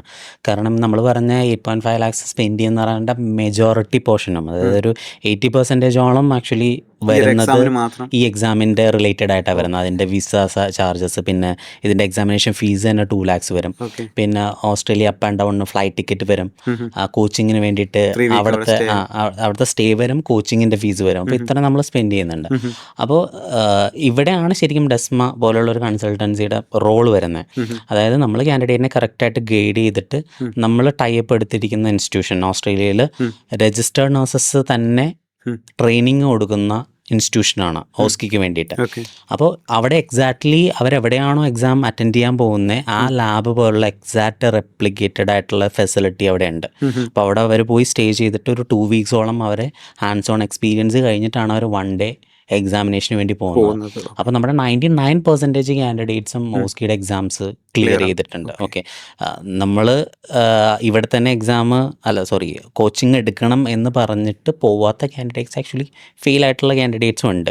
കാരണം അവരുടെ ഈ ജേർണിയിലെ ഏറ്റവും ഇമ്പോർട്ടൻ്റ് ആയിട്ടുള്ള എക്സാമാണ്. അപ്പോൾ നമ്മളെ പോലുള്ള കൺസൾട്ടൻസി വരുന്നത് അങ്ങനെയുള്ളൊരു ഗൈഡൻസ് കിട്ടാൻ വേണ്ടിയിട്ടാണ്. അപ്പോൾ നമ്മൾ കാൻഡിഡേറ്റിനെ അതേപോലെയുള്ള ഗൈഡൻസ് കൊടുത്ത് അതുപോലുള്ള ഒരു ഇൻസ്റ്റിറ്റ്യൂഷനിൽ നമ്മളൊരു കോച്ചിങ് കൊടുക്കുമ്പോൾ അവർ ആ എക്സാം പാസ്സാവും. അതിനാണ് ആക്ച്വലി ഡെസ്മ ഉള്ളത്. ഓക്കെ. അതുപോലെ മാം നേരത്തെ പറയണ്ടായി ലാംഗ്വേജ് ടെസ്റ്റ് ഒക്കെ ശരിക്കും നമ്മൾ ലാസ്റ്റ് സ്റ്റേജിലേക്ക് ക്ലിയർ ചെയ്താൽ മതി. പക്ഷേ ചിലപ്പോൾ ചില ആളുകൾക്ക് ലാംഗ്വേജിലൊന്നും അത്ര കോൺഫിഡൻസ് ഇല്ലാത്ത ആളുകളുണ്ടാവും. അപ്പം അങ്ങനെയുള്ള ആളുകൾ ഒരു 1 ഇയർ ബിഫോർ തന്നെ ഇത് സ്റ്റാർട്ട് ചെയ്യുന്നതായിരിക്കില്ല നന്നാവുക? അല്ല, ഇതിപ്പം സ്റ്റാർട്ടിങ് സ്റ്റേജിൽ എഴുതണ്ടെന്നേ നമ്മൾ പറയുന്നുള്ളൂ. ഇപ്പൊ ഈ എൻക്ലെക്സാറിന്റെ ഒരു സ്റ്റേജ് ഉണ്ടല്ലോ, ഫസ്റ്റ് സ്റ്റെപ്പ്, അത് കംപ്ലീറ്റ് ചെയ്തിട്ട് ഇങ്ങനെ ടെൻഷനുള്ള കാൻഡിഡേറ്റ്സ് ആണെങ്കിൽ നമ്മൾ തന്നെ അവരോട് പറയും, നിങ്ങൾ ലാസ്റ്റ് വരെ വെയിറ്റ് ചെയ്യേണ്ട, എൻക്ലെക്സ് പാസ്സായിട്ട് ലാംഗ്വേജ് ടെസ്റ്റ് അറ്റൻഡ് ചെയ്ത് നോക്കാം എന്ന് പറയാറുണ്ട്. അപ്പൊ അതായിരിക്കും കുറച്ചുകൂടി നല്ലത്. പിന്നെ ലാസ്റ്റ് സ്റ്റേജിൽ സബ്മിറ്റ് ചെയ്യാനായിട്ടൊരു ഡെഡ് ലൈൻ ഒന്നും ആപ്ര പറയുന്നില്ല. ഓസ്കി കംപ്ലീറ്റ് ചെയ്ത് കഴിഞ്ഞിട്ട് അവർ പയ്യെ എഴുതി എടുത്താലും മതി. അപ്പൊ അതും ഒരു വറി ചെയ്യേണ്ട ഒരു കാര്യമല്ല. സപ്പോസ് ഇപ്പോൾ ഒരു കാൻഡിഡേറ്റ് ഇത് സ്റ്റാർട്ട് ചെയ്തിട്ട് ആ ഒരു പ്രോസസ്സിങ്ങിൻ്റെ സ്റ്റേജിൽ ഇവർ എപ്പോഴെങ്കിലും ഇതൊരു ബ്രേക്ക് ചെയ്ത് പോയാൽ പിന്നെ അവർക്ക് ഇത് റീസ്റ്റാർട്ട് ചെയ്യണമെങ്കിൽ ഇനീഷ്യൽ സ്റ്റേജ് മുതൽ തുടങ്ങണോ? എന്തൊക്കെയാണ് അതിൻ്റെ ഒരു പ്രൊസീജിയർ എന്ന് ചോദിച്ചാൽ? ഇല്ല, ഇനിഷ്യൽ സ്റ്റേജ് മുതൽ അവർ ചെയ്യേണ്ടി വരില്ല. ഇപ്പോൾ ഫസ്റ്റ് സ്റ്റേജ് ആയ എൻക്ലെക്സാറിൻ കംപ്ലീറ്റ് ചെയ്ത് വെച്ചൊരു കാൻഡിഡേറ്റ് ആണ്. അവർക്ക് എന്തെങ്കിലും ബുദ്ധിമുട്ടുകൾ കൊണ്ട് അത് കണ്ടിന്യൂ ചെയ്യാൻ പറ്റിയില്ല എന്നുണ്ടെങ്കിൽ നമുക്കത് ഹോൾഡ് ചെയ്ത് വെക്കാം. എൻക്ലെക്സിന്റെ വാലിഡിറ്റി 10 വർഷമുണ്ട്. ചില കാൻഡിഡേറ്റ്സ് അങ്ങനെ ചെയ്യാറുണ്ട്. അപ്പോൾ നമുക്ക് അത്ര കുറച്ച് നാൾ വെയിറ്റ് ചെയ്തിട്ട് പിന്നെ റീസ്റ്റാർട്ട് ചെയ്യണമെങ്കിൽ സെക്കൻഡ് സ്റ്റേജ് നമ്മൾ അതിന് ശേഷം ചെയ്താൽ മതി. അതൊരു പ്രശ്നമല്ല ഓസ്ട്രേലിയക്ക്. ഇപ്പം നമ്മൾ ബിസിനസ്സിലേക്ക് തിരിച്ചു വരികയാണെങ്കിൽ, ഇപ്പം നിങ്ങൾ രണ്ടാളും ഇപ്പോൾ നേരത്തെ ബ്രോ പറഞ്ഞു 24 hours അവൈലബിൾ ആയിരുന്നിട്ടുള്ള സമയങ്ങൾ ഉണ്ടായിട്ടുണ്ടെന്ന്. ശരിക്കും ഇപ്പോൾ പേഴ്സണൽ ലൈഫും ബിസിനസ്സും തമ്മിൽ ഇപ്പം നിങ്ങളൊരു ക്ലിയർ ബൗണ്ടറി ഒക്കെ വെച്ച് സെറ്റ് ചെയ്യുന്നുണ്ടോ? എങ്ങനെയാണ് നിങ്ങൾ തമ്മിൽ റെസ്പോൺസിബിലിറ്റീസ് ഒക്കെ സ്പ്ലിറ്റ് ചെയ്തിട്ടുള്ളത്, ബിസിനസ്സിൻ്റെ കാര്യമായാലും? ഞങ്ങൾ ആക്ച്വലി ഇപ്പോൾ 24 hours ഒരുമിച്ചാണ്. അപ്പോൾ ഈ ബിസിനസ് വേറെ പേഴ്സണൽ ലൈഫ് വേറെ എന്ന് അങ്ങനെ ഞങ്ങൾക്ക് സെപ്പറേറ്റ് ചെയ്യാൻ പറ്റിയിട്ടില്ല. കാരണം നമ്മുടെ മേജർ ബിസിനസ്, നമ്മുടെ ലൈഫ് എന്ന് പറഞ്ഞാൽ ഡെസ്മ അതാണ്. അപ്പോൾ പേഴ്സണൽ ലൈഫിൻ്റെ ഇത് നമ്മൾ പേഴ്സണലായിട്ട് ഡിസ്കഷൻ ഉണ്ടാകുമ്പോൾ അതിൻ്റെ ഇടയിൽ കൂടുതലും ബിസിനസ് റിലേറ്റഡ് ആണ്, ഡെസ്മ റിലേറ്റഡ് ആണ് നമുക്ക് ഡിസ്കഷൻ വരുന്നത്. പേഴ്സണൽ ഡിസ്കഷൻസ് കുറവാണെന്ന് വേണമെങ്കിൽ പറയാം. പിന്നെ റെസ്പോൺസിബിലിറ്റീസ് എങ്ങനെയാണ് ഡിവൈഡ് ചെയ്തിരിക്കുന്നതെന്ന് വെച്ച് കഴിഞ്ഞാൽ, ദേവിക കൂടുതലും ഇപ്പോൾ യൂട്യൂബിൻ്റെ ആണെങ്കിൽ കണ്ടന്റ് പ്രിപ്പറേഷൻ, പിന്നെ കാൻഡിഡേറ്റ് ആയിട്ടുള്ള കമ്മ്യൂണിക്കേഷൻ, ഡോക്യുമെൻറ്റേഷൻ്റെ ആയിട്ടുള്ള കാര്യങ്ങൾ, പിന്നെ ആളാണ് വെൽ അപ്ഡേറ്റഡ് ഇതിൻ്റെ ഇൻഡസ്ട്രിയിൽ എന്തൊക്കെ ചേഞ്ച് നടക്കുന്നു. ഇപ്പോൾ ഡോക്യുമെൻറ്റേഷൻ ആണ്, വിസയുടെ കേസസിൽ എന്തെങ്കിലുമൊക്കെ ചേഞ്ച് വരുന്നുണ്ടോ, PR-ൻ്റെ കേസസ് ചേഞ്ച്, ഇതൊക്കെ ആൾ അപ്ഡേറ്റ് ആണ്. അപ്പോൾ ആ കാര്യങ്ങളൊക്കെയാണ് ദേവിക നോക്കുന്നത്. ഞാനാണെന്നുണ്ടെങ്കിൽ കൂടുതലും മാർക്കറ്റിംഗ് സൈഡാണ്. മാത്രമല്ല നമ്മുടെ ഓസ്ട്രേലിയയിലുള്ള ഹോസ്പിറ്റൽസ് ആയിട്ടുള്ള ടൈപ്സ്, ആ കാര്യങ്ങളൊക്കെയാണ് ഞാൻ കൂടുതലും. പിന്നെ ടീം ബിൽഡിങ്ങും ഞാൻ തന്നെയാണ് ഇപ്പോൾ ചെയ്തു വരുന്നത്. മാർക്കറ്റിംഗ് സൈഡ് പൂർണ്ണമായിട്ടും ഷിംബ്രോ അല്ല നോക്കുന്നത്. അത് ഭയങ്കര ചലഞ്ചല്ലേ? കാരണം ഇപ്പോൾ ഒരുപാട് സ്കാംസ് ഈ ഒരു ഏരിയയിൽ നടക്കുന്നതുകൊണ്ട് തന്നെ മാർക്കറ്റ് ചെയ്തിട്ട് ഈ ആളുകളുടെ ഇടയിൽ നമ്മുടെ ഡെസ്മയ്ക്ക് ഒരു ട്രസ്റ്റ് ഉണ്ടാക്കി എടുക്കുക എന്നുള്ളത് എത്രത്തോളം ഡിഫിക്കൽട്ടാണ്? അതെ, ഇപ്പോൾ നമുക്കിപ്പോൾ ഒന്നും വിശ്വസിക്കാൻ പറ്റാത്ത കേസസ് ആണ്. അതായത് കാശ് കൊടുത്തു കഴിഞ്ഞാൽ ഇപ്പോൾ കിട്ടാത്തതായിട്ടൊന്നുമില്ല. ഇപ്പോൾ ഇൻസ്റ്റാഗ്രാമിൻ്റെ ഫോളോവേഴ്സ് ആണെന്നുണ്ടെങ്കിലും ഗൂഗിളിൽ റിവ്യൂസ് ആണെന്നുണ്ടെങ്കിലും എല്ലാം നമ്മളെ തന്നെ എല്ലാവരും അപ്രോച്ച് ചെയ്യാറുണ്ട്, ഇത്ര എമൗണ്ട് തന്നു കഴിഞ്ഞാൽ ഇത് ചെയ്യാമെന്ന് വെച്ച്. പക്ഷേ ഇതൊക്കെ നോക്കി വാലുവേറ്റ് ചെയ്യുന്ന ആൾക്കാരുണ്ട്. അപ്പോൾ എങ്ങനെ ഒരു ഏജൻസി അല്ലെങ്കിൽ ഒരു കൺസൾട്ടൻസിനെ നമുക്ക് ഇവാലുവേറ്റ് ചെയ്യാം എന്നുള്ളത് നമ്മൾ കാൻഡിഡേറ്റ്സ് ചില ഡൗട്ടായിട്ട്, അതായത് പല സ്ഥലത്തും കാശ് കൊടുത്ത് പറ്റിക്കപ്പെട്ട നഴ്സസ് ഉണ്ടാവും. അപ്പോൾ അവർക്ക് ഡൗട്ടാണ് ഇനിയും കാശ് ഇൻവെസ്റ്റ് ചെയ്യണോ. അപ്പോൾ പേടിയാണ് അവർക്ക് ഇനിയും ഇതിന് വേണ്ടിയിട്ട് ഇറങ്ങിത്തിരിക്കാൻ. കാരണം അവർക്ക് അവരുടെ ഫാമിലിയിൽ നിന്നും ബാക്കി സ്ഥലത്തു നിന്നൊക്കെ ഓൾറെഡി എന്താ പറയുക, ഇങ്ങനെ ഒരു കാര്യത്തിന് ഇറങ്ങി തിരിച്ചു കഴിഞ്ഞിട്ട് ബെറ്റർ എക്സ്പീരിയൻസ് ഉള്ളതുകൊണ്ട് സപ്പോർട്ട് ഇല്ലാതെ നിൽക്കുന്ന ആൾക്കാരായിരിക്കും. സോ അവരോടൊക്കെ നമ്മൾ പറയുന്നത് വെച്ച് കഴിഞ്ഞാൽ അവർക്ക് ജെനുവിനിറ്റി ചെക്ക് ചെയ്യാനായിട്ട് എളുപ്പമാണ്. അപ്പോൾ നമ്മുടെ യൂട്യൂബ് ചാനൽ നോക്കുകയാണെന്നുണ്ടെങ്കിൽ തന്നെ നമ്മൾ കൺസിസ്റ്റൻ്റ് ആയിട്ട് പിന്നെ കണ്ടൻറ്റ്സ് അപ്ലോഡ് ചെയ്ത് കൊണ്ടിരിക്കുന്ന ഒരു ഏജൻസിയാണ്. അതുമാത്രമല്ല നമ്മുടെ ഗൂഗിൾ റിവ്യൂസ് നോക്കുകയാണെങ്കിൽ 100% നമ്മുടെ കാൻഡിഡേറ്റ് മാത്രം അതിനകത്ത് റിവ്യൂ ചെയ്തിട്ടുള്ളൂ. ആ കാൻഡിഡേറ്റ്സിൻ്റെ ഫോട്ടോ അടക്കം നമ്മൾ നമ്മുടെ സോഷ്യൽ മീഡിയയിൽ നമ്മൾ അവരുടെ ഓരോ മൈൽ സ്റ്റോൺസും എൻക്ലക്സ് ക്ലിയർ ചെയ്യുന്നത്, അവരെ വിസ കിട്ടുന്നത്, അവർക്ക് രജിസ്ട്രേഷൻ കിട്ടുന്നതൊക്കെ നമ്മൾ പബ്ലിഷ് ചെയ്തിട്ടുണ്ട്. നിങ്ങൾ ഇപ്പോൾ ഈ ഒരു യൂട്യൂബ് ചാനൽ അല്ലാതെ വേറെ എന്തൊക്കെയാണ് നമ്മൾ ഇത് ശരിക്കും പറഞ്ഞാൽ ഒരു ഓർഗാനിക് മാർക്കറ്റിംഗ് ആണല്ലോ, വേറെ എന്തെങ്കിലും മാർക്കറ്റിംഗ് പരമായിട്ട് എന്തെങ്കിലും കാര്യങ്ങളൊക്കെ നമ്മൾ ഇപ്പോൾ കൂടുതലും നാസസ് യൂസ് ചെയ്യുന്ന പിന്നെ പ്ലാറ്റ്ഫോംസ് ആയിട്ടുള്ള സോഷ്യൽ മീഡിയയിൽ നമ്മളിപ്പോൾ അഡ്വർടൈസ്മെൻറ്റ്സ് ചെയ്യുന്നുണ്ട്. പിന്നെ ഇടയ്ക്ക് നമ്മൾ വെബിനാർസ് കണ്ടക്ട് ചെയ്യുന്നുണ്ട്. നമുക്ക് കൂടുതലും ചില കേസസിലൊക്കെ അവർക്ക് ക്ലാരിഫിക്കേഷനും കാര്യങ്ങളൊക്കെ കൂടുതലായിട്ടുണ്ടാവും. അപ്പോൾ അതിനൊരു ബെറ്റർ പിക്ചർ കൊടുക്കാനായിട്ട് 1-to-1 കൺസൾട്ടേഷൻ അല്ലാതെ നമ്മളൊരു കുറച്ചും കൂടി ഡീറ്റെയിൽഡ് ആയിട്ടുള്ള വെബിനാർസ് കണ്ടക്ട് ചെയ്യാറുണ്ട്. ഇതിൽ ശരിക്കും ഒരു മേജർ പെർസെൻറ്റേജ് ഓഫ് ആൾക്കാർ മൈഗ്രേറ്റ് ചെയ്യുന്നത് കേരളത്തിൽ നിന്ന് തന്നെയാണോ? ഇപ്പം നഴ്സിംഗിൻ്റെ കാര്യത്തിലാണെങ്കിൽ മലയാളികളാണ് കൂടുതലും മൈഗ്രേറ്റ് ചെയ്യുന്നത്. പക്ഷേ ഈ മലയാളി നഴ്സസ് നമുക്ക് കൂടുതലും ഉള്ളത് UK, അയർലാൻഡ്, കാനഡ എന്നുള്ള നഴ്സസ്, പിന്നെ ഗൾഫ് കൺട്രീസിലുള്ള നഴ്സസ്. ഓൾറെഡി അവിടെ വർക്ക് ചെയ്ത എക്സ്പീരിയൻസ് ഉള്ള ആൾക്കാർ ഓസ്ട്രേലിയക്ക് അതെ. കാരണം ഡയറക്റ്റ് കേരളത്തിൽ നിന്ന് ഉണ്ട്, കുറച്ച് കാൻഡിഡേറ്റ്സ് ഒക്കെ ഉണ്ട്. അതായത് ഫിനാൻഷ്യലി ഇത് അഫോർഡ് ചെയ്യാൻ പറ്റുന്നവരൊക്കെ ചെയ്യുന്നുണ്ട്. ഞാൻ നേരത്തെ പറഞ്ഞ പോലെ തന്നെ അല്ലാതെയുള്ള നഴ്സസ് എന്ന് പറയുമ്പോൾ അവരുടെ സാലറി റേഞ്ചൊക്കെ വളരെ, അവർക്ക് ആഗ്രഹമുണ്ടെങ്കിൽ തന്നെ അവർക്കത് ബുദ്ധിമുട്ടാണ് ഈ പ്രോസസ്സ് കംപ്ലീറ്റ് ചെയ്യാന്നുള്ളത്. സോ ചിലപ്പോൾ അവർ മൈഗ്രേറ്റ് ചെയ്ത് ഗൾഫിലോട്ടൊക്കെ പോയിട്ട് പിന്നെ അവിടെ നിന്ന് മൈഗ്രേറ്റ് ചെയ്യാനായിട്ട് നോക്കുന്ന ആൾക്കാരായിരിക്കും. പക്ഷെ കൂടുതലും നമുക്ക് ഗൾഫിൽ നിന്നും പിന്നെ ഇതുപോലെയുള്ള ഇംഗ്ലീഷ് സ്പീക്കിംഗ് കൺട്രീസിൽ നിന്നുമാണ് ഓസ്ട്രേലിയക്ക് മൈഗ്രേറ്റ് ചെയ്യുന്നത്. അത് കുറച്ചും കൂടി ഈസിയർ ആണ് തോന്നുന്നു. അതെ, ഈസിയർ ആണ്. ഇപ്പോൾ റീസെൻ്റ്ലി വന്നിട്ടുള്ള ഒരു പാത്ത് വേ വെച്ചിട്ട് UK, അയർലാൻഡ്, കാനഡ നഴ്സസിന് പെട്ടെന്ന് മൈഗ്രേറ്റ് ചെയ്യാം. സോ അങ്ങനെ ഒരു ഓപ്പർച്യൂണിറ്റി കൂടി ഓസ്ട്രേലിയ കൊടുക്കുന്നുണ്ട്. കാരണം അവിടുത്തെ വർക്ക് ഫോഴ്സിൻ്റെ നമ്പർ കൂടുമ്പോൾ അവർക്ക് ആൾക്കാരെ അധികം വേണം. അപ്പോൾ ഈ പ്രോസസ്സിങ്ങിൻ്റെ ടൈം കുറച്ചുകൊണ്ട് വരിക എന്നുള്ളതാണ്. അതേസമയം ക്വാളിറ്റി ആയിട്ടുള്ള കാൻഡിഡേറ്റ്സിന് നഴ്സസിന് അവർക്ക് വേണം തന്നെ. സോ അതുകൊണ്ടാണ് ഈ ഒരു UK, Ireland, Canada, Singapore, Spain എന്നുള്ള സ്ഥലത്ത് നിന്നൊക്കെയുള്ള നഴ്സസിനെ അട്രാക്ട് ചെയ്യാൻ വേണ്ടിയിട്ട് അങ്ങനെ എക്സാംസ് ഒന്നും ഇല്ലാതെ രജിസ്ട്രേഷൻ എടുക്കാം എന്നുള്ളൊരു റിലാക്സേഷൻ ഓസ്ട്രേലിയ കൊടുക്കുന്നത്. അതിൽ 2 റിക്വയർമെൻ്റ് ആണ് ആപ്ര പറയുന്നത്. 2017 ജനുവരിക്ക് ശേഷമുള്ള നഴ്സിംഗ് ക്വാളിഫിക്കേഷനും എക്സ്പീരിയൻസും ആയിരിക്കണം ഈ പറഞ്ഞ കൺട്രി ആയ UK, Ireland, Canada, US, Singapore, Spain ഇവിടെയൊക്കെ ആറിനായിട്ട് വർക്ക് ചെയ്യാണ്. 2017 കഴിഞ്ഞിട്ടാണ് അവർ പഠിച്ചിട്ടുള്ളതെങ്കിൽ അവർക്ക് എലിജിബിൾ ആണ്. എക്സാംസ് ഇല്ലാതെ ചെയ്യാനായിട്ട് പറ്റും. പക്ഷേ ഈ ഒരു പാത്വേ കുറച്ച് വർഷങ്ങളിലേക്ക് ഉണ്ടാവുള്ളൂ. അതും ഓൾറെഡി ആപ്ര പറഞ്ഞിട്ടുണ്ട്, ഒരു 2 അല്ലെങ്കിൽ 3 വർഷത്തേക്ക് ഉണ്ടാവുള്ളൂ എന്നുള്ളത്. ഓക്കെ. ഇപ്പം നേരത്തെ ചേച്ചി ചോദിച്ചതിൻ്റെ ഫോളോ അപ്പ് ആയിട്ട് ചോദിക്കുന്നത്, നമ്മൾ ഫാമിലി ബിസിനസ് നടത്തുന്ന ആളുകളെ ഫൗണ്ടേഴ്സൊക്കെ ആയിട്ട് നമ്മൾ പോഡ്കാസ്റ്റ് നടത്തുമ്പോൾ നമ്മൾ നോർമലി ചോദിക്കാറുള്ളതാണ് ഡിസിഷൻ മേക്കിങ്ങിൻ്റെ കാര്യം. പ്രത്യേകിച്ച് 2 ആളുകൾക്കും 2 ഒപ്പീനിയൻ വരുന്ന സമയത്തൊക്കെ നിങ്ങൾ ഡിസിഷൻ മേക്ക് ചെയ്യാൻ എന്താണ് ചെയ്യാറുള്ളത്? ആ സമയത്തൊക്കെ ആര് പറയുന്നിടത്താണ് ഫൈനൽ? പൊതുവേ ഹസ്ബൻഡ് ആൻഡ് വൈഫ് ആകുമ്പോൾ വൈഫ് പറയണത് കേൾക്കണം എന്നാണ്. എന്നാൽ പക്ഷേ ഇവിടെ അങ്ങനെയല്ല, നമ്മൾക്ക് ഒരു ഹെൽത്തി ഡിസ്കഷൻ ആയിരിക്കും. ഞാൻ ആർഗ്യൂ ചെയ്യാറുണ്ട്, ദേവിക ആർഗ്യൂ ചെയ്യാറുണ്ട്. പക്ഷേ ബിസിനസ് എന്നുള്ളൊരു പെർസ്പെക്റ്റീവ് നോക്കുമ്പോൾ അഭിപ്രായങ്ങൾ വരാറുണ്ട്. ഉറപ്പായിട്ടും ഉണ്ട്, വ്യത്യസ്ത അഭിപ്രായങ്ങളാണ് ഉള്ളത്. അപ്പോൾ ഏറ്റവും ആപ്റ്റായിട്ടുള്ളത് എന്താണെന്നുള്ളത് ഞങ്ങൾ ഡിസ്കസ് ചെയ്യുമ്പോൾ അതിൽ നിന്ന് തന്നെ ഉരുത്തിരിഞ്ഞ് വരാറുണ്ട്. അപ്പോൾ ഞാൻ നല്ലത് പറയുകയാണെങ്കിൽ അത് ദേവിക അക്സെപ്റ്റ് ചെയ്യും. അതല്ല ദേവിയുടെ അടുത്ത് ഭാഗത്താണെങ്കിൽ ഞാൻ കൺവിൻസ് ചെയ്ത് കഴിഞ്ഞിട്ട് എനിക്കത് ഇത് ചെയ്യാൻ പറ്റും. അപ്പോൾ അങ്ങനെ 2 പേരുടെ ഭാഗത്തു നിന്നുള്ള ഇതുണ്ട്. അപ്പോൾ ഡിസിഷൻ മേക്കിംഗ് ഒരാളെന്നുള്ളതല്ല, അത് ആരാണ് ഏറ്റവും എന്താ പറയുക ലോജിക്കായിട്ടുള്ളത് പറയുന്നത്, അല്ലെങ്കിൽ ഏറ്റവും നന്നായിട്ടുള്ള ഇത് ഒരു ഔട്ട്പുട്ട് തരുന്നതെന്ന് വെച്ച് കഴിഞ്ഞാൽ അതാണ് നമ്മൾ ചൂസ് ചെയ്യുന്നത്. ഇപ്പം മാർക്കറ്റിങ്ങിന്റെ കേസ് നോക്കുകയാണെങ്കിൽ ആളാണ് കുറച്ചുകൂടെ കാര്യങ്ങൾ അറിയാവുന്നത്. അപ്പം അതായിരിക്കും കുറച്ചുകൂടി നമ്മൾ സെലക്ട് ചെയ്യുന്നത്. സെയിൽസിൻ്റെ ആണെന്നുണ്ടെങ്കിൽ ഞാൻ കാൻഡിഡേറ്റുമായിട്ട് കമ്മ്യൂണിക്കേറ്റ് ചെയ്യുന്നത് കൊണ്ടും നമ്മുടെ സെയിൽസ് ടീമിനെ ഹാൻഡിൽ ചെയ്യുന്നത് കൊണ്ടും അതിൻ്റെ കാര്യങ്ങൾ കുറച്ചുകൂടി എനിക്കായിരിക്കും ഇൻവോൾവ്മെന്റ് വരുന്നത്. ഇപ്പോൾ ഈ 24/7 സർവീസസ് ആവശ്യമായിട്ടുള്ള ഒരു ഫീൽഡിലാണ് നിങ്ങൾ വർക്ക് ചെയ്യുന്നത്.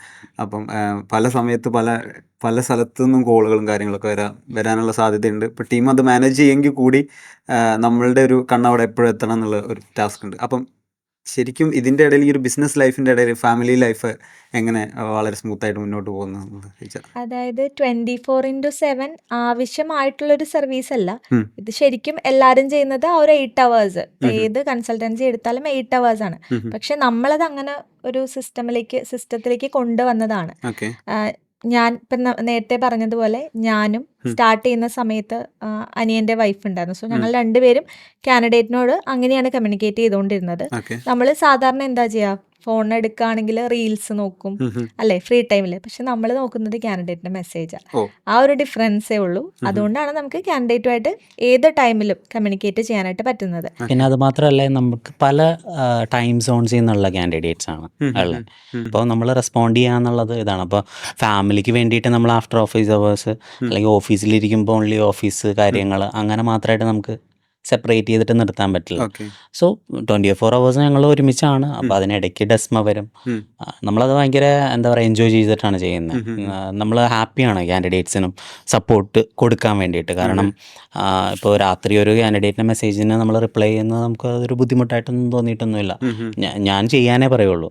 ഫോൺ ചിലപ്പോൾ റിങ് ചെയ്യുമ്പോൾ അതെടുത്ത് നോക്കി ചിലപ്പോൾ കാൻഡിഡേറ്റ് ആയിരിക്കും എന്ന് ഞാനായിരിക്കും പറയുന്നത്.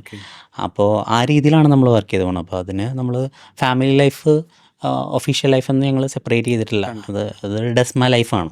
നമുക്ക് 24 hours അങ്ങനെയാണ് ഞങ്ങൾ ചെയ്യുന്നത്. ഇപ്പം നമ്മൾ ഈ പോഡ്കാസ്റ്റ് കണ്ടുകൊണ്ടിരിക്കുന്നതിൽ നേഴ്സായിട്ടുള്ള ഒരാൾക്ക് മൈഗ്രേറ്റ് ചെയ്യണം. അപ്പോൾ ആ സമയത്ത് അവർ ചെയ്യേണ്ട ഒരു ഫസ്റ്റ് സ്റ്റെപ്പ് എന്ന് പറഞ്ഞാൽ അത് എന്തായിരിക്കും?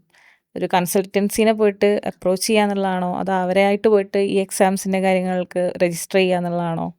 എന്താ അവർ ചെയ്യേണ്ടത്? അത് ഞാൻ ഓൾറെഡി പറഞ്ഞായിരുന്നു. അതായത് നമുക്കിപ്പം എക്സാമിന് പോയിട്ട് രജിസ്റ്റർ ചെയ്യാനായിട്ട് പറ്റില്ല. ഈ ഓസ്ട്രേലിയയുടെ ഫസ്റ്റ് സ്റ്റെപ്പ് എന്ന് പറയുന്നത് NCLEX-ആണ്. അപ്പോൾ ഫസ്റ്റ് അവരൊരു കൺസൾട്ടൻസിനെ അപ്രോച്ച് ചെയ്യുക. അപ്രോച്ച് ചെയ്ത് കഴിയുമ്പോൾ അതിൻ്റെ കൂടുതൽ ക്ലാരിറ്റി കൊടുക്കാനായിട്ട് പറ്റും. പേപ്പർ വർക്ക് സ്റ്റാർട്ട് ചെയ്ത് കഴിഞ്ഞിട്ട് പിന്നെ അവർക്ക് കോച്ചിങ്, NCLEX-ന്റെ കോച്ചിങ് എടുക്കാം. സോ ആദ്യം ചെയ്യേണ്ടത് കൺസൾട്ടൻസിനെ അപ്രോച്ച് ചെയ്യാന്നുള്ളതാണ്. ഇപ്പോൾ നമ്മൾ OET, PT പോലുള്ള എക്സാം നേരെ ഒരു ഡേറ്റ് എടുത്തിട്ട് പോയിട്ട് അറ്റൻഡ് ചെയ്യാൻ പറ്റും. പക്ഷേ ഓസ്ട്രേലിയൻ രജിസ്ട്രേഷൻ അങ്ങനെയല്ല. ഈ NCLEX ഫസ്റ്റ് സ്റ്റെപ്പ് അറ്റൻഡ് ചെയ്യണമെങ്കിൽ അവിടെ നിന്നൊരു കൺഫർമേഷൻ കിട്ടാനുണ്ട് ആപ്രയുടെ സൈഡിൽ നിന്ന്. അതൊരു 3 to 6 months എടുക്കുന്നൊരു പ്രോസസ്സാണ്, ഒരു പേപ്പർ വർക്കാണ്. സോ അതാണ് ആദ്യം സ്റ്റാർട്ട് ചെയ്യേണ്ടത്. പിന്നെ അത് മാത്രമല്ല ഓരോ നഴ്സസിൻ്റെയും ക്വാളിഫിക്കേഷൻ എക്സ്പീരിയൻസ് ഒക്കെ ഡിഫറെൻ്റ് ആയിരിക്കും. അപ്പോൾ അവർക്ക് ഏറ്റവും സ്യൂട്ടബിൾ ആയിട്ടുള്ള പാത്വേ ഏതാണെന്നുള്ളത് നമുക്കത് അഡ്വൈസ് ചെയ്യാൻ പറ്റും. അതെ അതെ അതെ അത് അവരായിട്ട് ഡിസൈഡ് ചെയ്യുന്നേക്കാളും നല്ലത് ഏറ്റവും ഈസി ആയിട്ടും ഏറ്റവും കോസ്റ്റ് എഫക്റ്റീവ് ആയിട്ടും ഏത് പാത്വേസ് ചൂസ് ചെയ്യണം എന്നൊക്കെ നമുക്ക് അവർക്ക് അഡ്വൈസ് കൊടുക്കാൻ പറ്റും. ഓക്കെ. അപ്പോൾ അത് കാരണം അവർ കൺസൾട്ടൻസിനെയാണ് ആദ്യം അപ്രോച്ച് ചെയ്യേണ്ടത് ഒരു ഐഡിയ കിട്ടാൻ വേണ്ടിയിട്ട്. സോ 2023 ഡെസ്മ സ്റ്റാർട്ട് ചെയ്തിട്ട് ഇപ്പോൾ ഏകദേശം 3 years ആവാൻ പോകുന്നു. അപ്പോൾ ഈ ഒരു സമയത്തിലുള്ള ഏറ്റവും പ്രൗഡസ്റ്റ് ആയിട്ടുള്ള ഒരു മൂമെൻ്റ് ഏതാണെന്ന് നിങ്ങളോട് ചോദിച്ചു കഴിഞ്ഞാൽ അതിനെന്താണ് റിപ്ലൈ ആയിട്ട് തരാം? പ്രൗഡസ്റ്റ് ആയിട്ടുള്ള മൊമെൻ്റ് എന്ന് വെച്ച് കഴിഞ്ഞാൽ നമുക്കൊരു 1000 നഴ്സസ് നമ്മുടെ കൂടെ ജോയിൻ ചെയ്തു. പലരുടെയും രജിസ്ട്രേഷൻ കംപ്ലീറ്റ് ആയി, ഒരു 200+ കംപ്ലീറ്റ് ആയി. ആ 1000 നമ്പേഴ്സ് റീച്ച് ചെയ്ത് കഴിഞ്ഞപ്പോൾ നമുക്ക് ഭയങ്കര ഒരു ഹാപ്പിനെസ് ഉണ്ട്. അതെ, ഒരു മൈൽ സ്റ്റോൺ മൊമെൻ്റ് ആയിരുന്നു. അതേസമയം തന്നെ ആ മൊമെൻറ്റ് നമ്മൾ റീച്ച് ചെയ്ത സമയത്ത് നമ്മുടെ ഒരു ഡ്രീമായിരുന്നു ഒരു മിനിമം ഒരു 10-12 പേർക്കെങ്കിലും ജോബ് കൊടുക്കണം എന്നുള്ളത്. അതിൽ കൂടിയിട്ട് നമ്മളൊരു 15-18 എന്നുള്ള ലെവലിലോട്ട് വന്ന് നിൽക്കുമ്പോൾ അതും നമ്മുടെ ഒരു പ്രൗഡസ്റ്റ് മൊമെൻ്റ് ആണ്. അപ്പോൾ നമ്മുടെ സ്റ്റാഫിൻ്റെ സ്ട്രെങ്ത്ത്, അതേപോലെ തന്നെ നമ്മുടെ കാൻഡിഡേറ്റിൻ്റെ സ്ട്രെങ്ത്ത്, നമ്പർ ഓഫ് കാൻഡിഡേറ്റ്സ്, ഈ 2 കാര്യങ്ങളാണ് ഏറ്റവും പ്രൗഡസ്റ്റ് മൊമെൻ്റ് ആയിട്ട് നിൽക്കുന്നത്. അതുകൂടാതെ നമുക്ക് കാൻഡിഡേറ്റ്സിൻ്റെ ഫീഡ്ബാക്ക് എന്ന് പറയുന്നത് ഭയങ്കര ഇമ്പോർട്ടൻ്റ്. അപ്പോൾ റീസെൻ്റ്ലി നമുക്കൊരു ഫീഡ്ബാക്ക് വന്നിട്ടുണ്ടായിരുന്നു. നമ്മുടെ ഒരു കാൻഡിഡേറ്റ് ആള് ഓസ്ട്രേലിയയിൽ OSCE എഴുതാനായിട്ട് പോയി. അപ്പോൾ പോകുന്ന സമയത്ത് നമ്മുടെ തന്നെ ഡെസ്മയുടെ 1-2 കാൻഡിഡേറ്റ്സും ഉണ്ട്, വേറെ ഏജൻസിയുടെ കാൻഡിഡേറ്റ്സും ഉണ്ട്. അപ്പോൾ ഇവരവിടെ ഇരിക്കുന്ന സമയത്ത് ഡെസ്മയുടെ ഒരു സ്റ്റാഫ് എങ്ങനെയുണ്ട്, കോച്ചിങ് എങ്ങനെയുണ്ട്, താമസിക്കുന്ന പ്ലേസ് എങ്ങനെയുണ്ടെന്നൊക്കെ ചോദിച്ച് മെസ്സേജ് ചെയ്തപ്പോൾ ബാക്കി ആളുകൾക്ക് അത്ഭുതം. അയ്യോ, ഞങ്ങളുടെ ഒന്നും ഏജൻസി ഞങ്ങളെ കോണ്ടാക്ട് പോലും ചെയ്തിട്ടില്ല, ഇവർ ഇത്രയും ഇതായിട്ട് കോണ്ടാക്ട് ചെയ്യുന്നുണ്ടല്ലോ. കാരണം നമ്മൾ ഓരോ സ്റ്റേജിലും അല്ല, അവർ മിക്കപ്പോഴും ഇടയ്ക്ക് മെസ്സേജ് ചെയ്ത് ചോദിക്കാറുണ്ട്. പ്രിപ്പറേഷൻ ചെയ്യുവാണെങ്കിൽ അതെങ്ങനെ പോകുന്നു, അങ്ങനെ എല്ലാം ചോദിക്കാറുണ്ട്. അപ്പോൾ ഇത് പലർക്കും അതൊരു നല്ലൊരു കാര്യമാണ്. റിവ്യൂല് പോലും നിങ്ങളുടെ സ്റ്റാഫിന്റെ പേര് മെൻഷൻ ചെയ്യുന്നത്. അത് ശരിക്കും പറഞ്ഞാൽ നമുക്ക് പ്രൗഡായിട്ട് ഉള്ള ഒരു കാര്യമാണ്. ഒരു എല്ലാവരുടെയും മുമ്പിൽ ഡെസ്മയുടെ ഒരു ഞങ്ങൾക്ക് ആക്ച്വലി ഭയങ്കര സാറ്റിസ്ഫാക്ഷൻ ആണ്. അതായത് നമ്മൾ തുടങ്ങി വെച്ച ആ ഒരു സ്റ്റാൻഡേർഡ് തന്നെ നമ്മുടെ സ്റ്റാഫ് അങ്ങനെ അത് അവർ മെയിൻറ്റെയിൻ ചെയ്യുന്നുണ്ട് എന്നുള്ളത് ഭയങ്കര ഹാപ്പിയസ്റ്റ് ആയിട്ടുള്ള മൊമെൻറ്റാണ്. ഡെസ്മ ഇപ്പോൾ ശരിക്കും പറഞ്ഞാൽ ചെറിയൊരു യൂട്യൂബ് ചാനൽ സ്റ്റാർട്ട് ചെയ്തിട്ട് അതിനൊരു ബിസിനസ്സായി മാറി. $1000 നഴ്സിംഗ് രജിസ്ട്രേഷൻ പ്രോസസ്സ് ഇപ്പോൾ ചെയ്തു. 18 എംപ്ലോയീസായി. ഇനിയിപ്പോൾ അടുത്തൊരു 5 yearsലേക്കുള്ള നിങ്ങളൊരു വിഷൻ അല്ലെങ്കിൽ ഒരു പ്ലാൻ, ഡെസ്മ എവിടെയായിരിക്കും നെക്സ്റ്റ് 5 years? നമ്മളിപ്പോൾ തന്നെ ഓസ്ട്രേലിയൻ നാസിൻ്റെ രജിസ്ട്രേഷൻ എന്ന് പറയുമ്പോൾ എനിക്ക് 100% ഷുവറായിട്ട് പറയാൻ പറ്റും നമ്പർ 1 കൺസൾട്ടൻസി ആണ് ഓസ്ട്രേലിയൻ നാസിൻ്റെ രജിസ്ട്രേഷൻ ഫീൽഡിലുള്ള. നമ്പർ ഓഫ് കാൻഡിഡേറ്റ്സ് ആണെന്നുണ്ടെങ്കിലും കൂടുതൽ നമ്മൾ ഫോക്കസ് ചെയ്യുന്ന ക്ലയൻറ്റ് സാറ്റിസ്ഫാക്ഷൻ ലെവലിലാണ്. നമ്മൾ കൊടുക്കുന്ന കൈൻഡ് ഓഫ് സർവീസസ് വെച്ച് കഴിഞ്ഞിട്ട് ചില സ്ഥലത്ത് ഓൾറെഡി പ്രോസസ്സ് ചെയ്യുന്ന കാൻഡിഡേറ്റ്സ് അവിടെ നിർത്തി നമ്മുടെ അടുത്ത് വന്ന് ജോയിൻ ചെയ്യുന്ന സംഭവങ്ങൾ വരെ ഉണ്ട്. അത് മാത്രമല്ല ഈ രജിസ്ട്രേഷൻ കഴിയുമ്പോൾ PR മാത്രം നമ്മുടെ അടുത്ത് ചെയ്യുമോ, അപ്പോൾ നമ്മളങ്ങനെ ചെയ്യില്ല. നമ്മൾ ടോട്ടൽ പ്രോസസ്സായിട്ട് മാത്രമേ ചെയ്യുള്ളൂ. അപ്പോൾ ഈ ഡെസ്മ എന്ന് പറയുന്ന സർവീസ് ബ്രാൻഡ് ഓൾറെഡി നമ്മൾ എസ്റ്റാബ്ലിഷ് ചെയ്തിട്ടുണ്ട്. സോ പല കാൻഡിഡേറ്റ്സിനും നമ്മുടെ അടുത്ത് ഇൻട്രാക്ട് ചെയ്യുന്ന പലർക്കും ചിലപ്പോൾ ഫിനാൻഷ്യലായിട്ടുള്ള സ്ട്രഗിൾ കൊണ്ടിട്ടായിരിക്കും അവർക്ക് ഓസ്ട്രേലിയ എന്ന് പറഞ്ഞ കൺട്രിയിലോട്ടുള്ള മൈഗ്രേഷൻ പോസിബിൾ അല്ലാത്ത. സോ അവർക്കൊക്കെ വേണ്ടിയിട്ട് നമ്മൾ വേറെ പല കൺട്രീസിലോട്ടും സർവീസ് നമ്മൾ എക്സ്പാൻഡ് ചെയ്യുന്നുണ്ട്. നമ്മളിപ്പോൾ ന്യൂസിലാൻഡ്, പിന്നെ ഓസ്ട്രേലിയ, നമ്മൾ US കൂടി ചെയ്യുന്നുണ്ട്. ബട്ട് അത് അല്ലാതെ മാൾട്ട, പിന്നെ അതല്ലാതെ GCC കൺട്രീസ്, അതിലോട്ടൊക്കെ മൈഗ്രേറ്റ് ചെയ്യാനായിട്ട് ഇത്രയും എക്സ്പെൻസീവ് അല്ല. അപ്പോൾ ആ ഒരു ഓപ്പർച്യൂണിറ്റി നമ്മൾ ഇനി വരുന്ന മന്ത്സിൽ കൊണ്ടുവരുന്നുണ്ട്. ഇമ്മീഡിയറ്റ്ലി നമ്മൾ മാൾട്ടയൊക്കെ സ്റ്റാർട്ട് ചെയ്യുന്നുണ്ട്. സോ കാൻഡിഡേറ്റ്സിന് ഓസ്ട്രേലിയ അഫോർഡ് ചെയ്യാൻ പറ്റാത്ത കാൻഡിഡേറ്റ്സിന് ഈ കൺട്രീസിലോട്ട് പോയി അവരൊന്ന് ഫിനാൻഷ്യലി സ്റ്റേബിൾ ആകുമ്പോൾ അവർ ഫൈനൽ ഡെസ്റ്റിനേഷനിലോട്ട് അവർക്ക് ചെയ്യാം. പിന്നെ ഡെസ്മ എന്ന് പറയുന്ന ഇപ്പോഴുള്ള ഓർഗനൈസേഷൻ ഡെവലപ്പായി ഈ ഇയർ എൻഡ് ആകുമ്പോൾ ഒരു 30 സ്റ്റാഫ് എന്നുള്ള രീതിയിൽ നിന്ന് പിന്നെ ഒരു മിനിമം 100 എംപ്ലോയി എന്താ പറയണ ബിൽഡ് ചെയ്യുന്ന ഒരു ഓർഗനൈസേഷനായിട്ട് മാറ്റണം എന്നുണ്ട്. സോ അതൊക്കെയാണ് റീസെൻ്റ് ആയിട്ടുള്ള പ്ലാൻ. അതുമാത്രമല്ല നമ്മളിപ്പോൾ ഡെവലപ്പ് ചെയ്തിട്ട് വരുന്ന ഓസ്ട്രേലിയൻ ഹെൽത്ത് കെയർ സെക്ടറായിട്ടുള്ള ടൈപ്സ് അത് ഇൻ ഫ്യൂച്ചർ കൂടി വരും. സോ ഇനിയുള്ള ഒരു 3 to 5 ഇയേഴ്സിൽ ഡെസ്മ തന്നെ ആയിരിക്കും ഓസ്ട്രേലിയൻ നാസിൻ്റെ രജിസ്ട്രേഷനിലെ നമ്പർ 1. അത് രജിസ്ട്രേഷൻ ആണെങ്കിലും മൈഗ്രേഷൻ ആണെന്നുണ്ടെങ്കിലും റിക്രൂട്ട്മെൻ്റ് ആണെങ്കിലും ഡെസ്മ ആയിരിക്കും top. So finally Shibin bro, Devika ma'am, ഒരു ഇൻ്റർനാഷണൽ കരിയർ ആഗ്രഹിക്കുന്ന ഒരു നേഴ്സായിട്ട് മാറണം എന്നൊക്കെ സ്വപ്നം കണ്ട് നടക്കുന്ന ഒരുപാട് ആളുകളുണ്ടാവും നമ്മുടെ. അപ്പം അവർക്ക് ആ ആളുകൾക്കൊക്കെ എന്ത് മെസ്സേജാണ് നിങ്ങൾക്ക് ശരിക്കും പാസ് ചെയ്യാനുള്ളത്? ഒരു നാസ് ഒരു ഇന്ത്യയിൽ നിന്ന് വേറൊരു കൺട്രിയിലോട്ട് മൈഗ്രേറ്റ് ചെയ്യാൻ നോക്കുകയാണെന്നുണ്ടെങ്കിൽ പലരും കൺഫ്യൂസ്ഡ് സ്റ്റേറ്റിലായിരിക്കാം. കാരണം ഏത് കൺട്രി ചൂസ് ചെയ്യണം എന്നുള്ളത്. അപ്പോൾ ഒരു കൺട്രി നമ്മൾ എങ്ങനെയാണ് ചൂസ് ചെയ്യേണ്ടത്? ചിലപ്പോൾ ഫിനാൻസ് നമ്മുടെ കയ്യിലുള്ള നമുക്ക് എത്ര സ്പെൻഡ് ചെയ്യാൻ പറ്റും എന്നുള്ളതൊരു ക്രൈറ്റീരിയ ആയിരിക്കാം.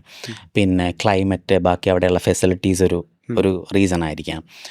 ഇനിയുള്ള ഫ്യൂച്ചർ ഗ്രോത്ത്, അതായത് കരിയർ ആസ്പെക്ട്സ് നോക്കുകയാണെന്നുണ്ടെങ്കിൽ എങ്ങനെ നമുക്ക് ഗ്രോത്ത് കിട്ടും എന്നുള്ള, ഇങ്ങനെ പല പല ഫാക്ടേഴ്സ് തന്നെ ഇൻഫ്ലുവൻസ് ചെയ്യും. അപ്പോൾ ഒരാളുടെ ഇപ്പോൾ കൂടുതലായിട്ടൊരു കരിയർ ആസ്പിറേഷൻ ഉള്ള ഒരു നേഴ്സ് ആണെന്നുണ്ടെങ്കിൽ തീർച്ചയായിട്ടും ഓസ്ട്രേലിയ നോക്കാൻ പറ്റുന്ന ഒരു കൺട്രിയാണ്. കാരണം ഇനിയുള്ള ഞാൻ നേരത്തെ പറഞ്ഞ പോലെ തന്നെ 5 to 10 ഇയേഴ്സിലോട്ട് ഭയങ്കരമായിട്ട് ബൂം ചെയ്യാൻ പോകുന്ന ഇൻഡസ്ട്രിയാണ്.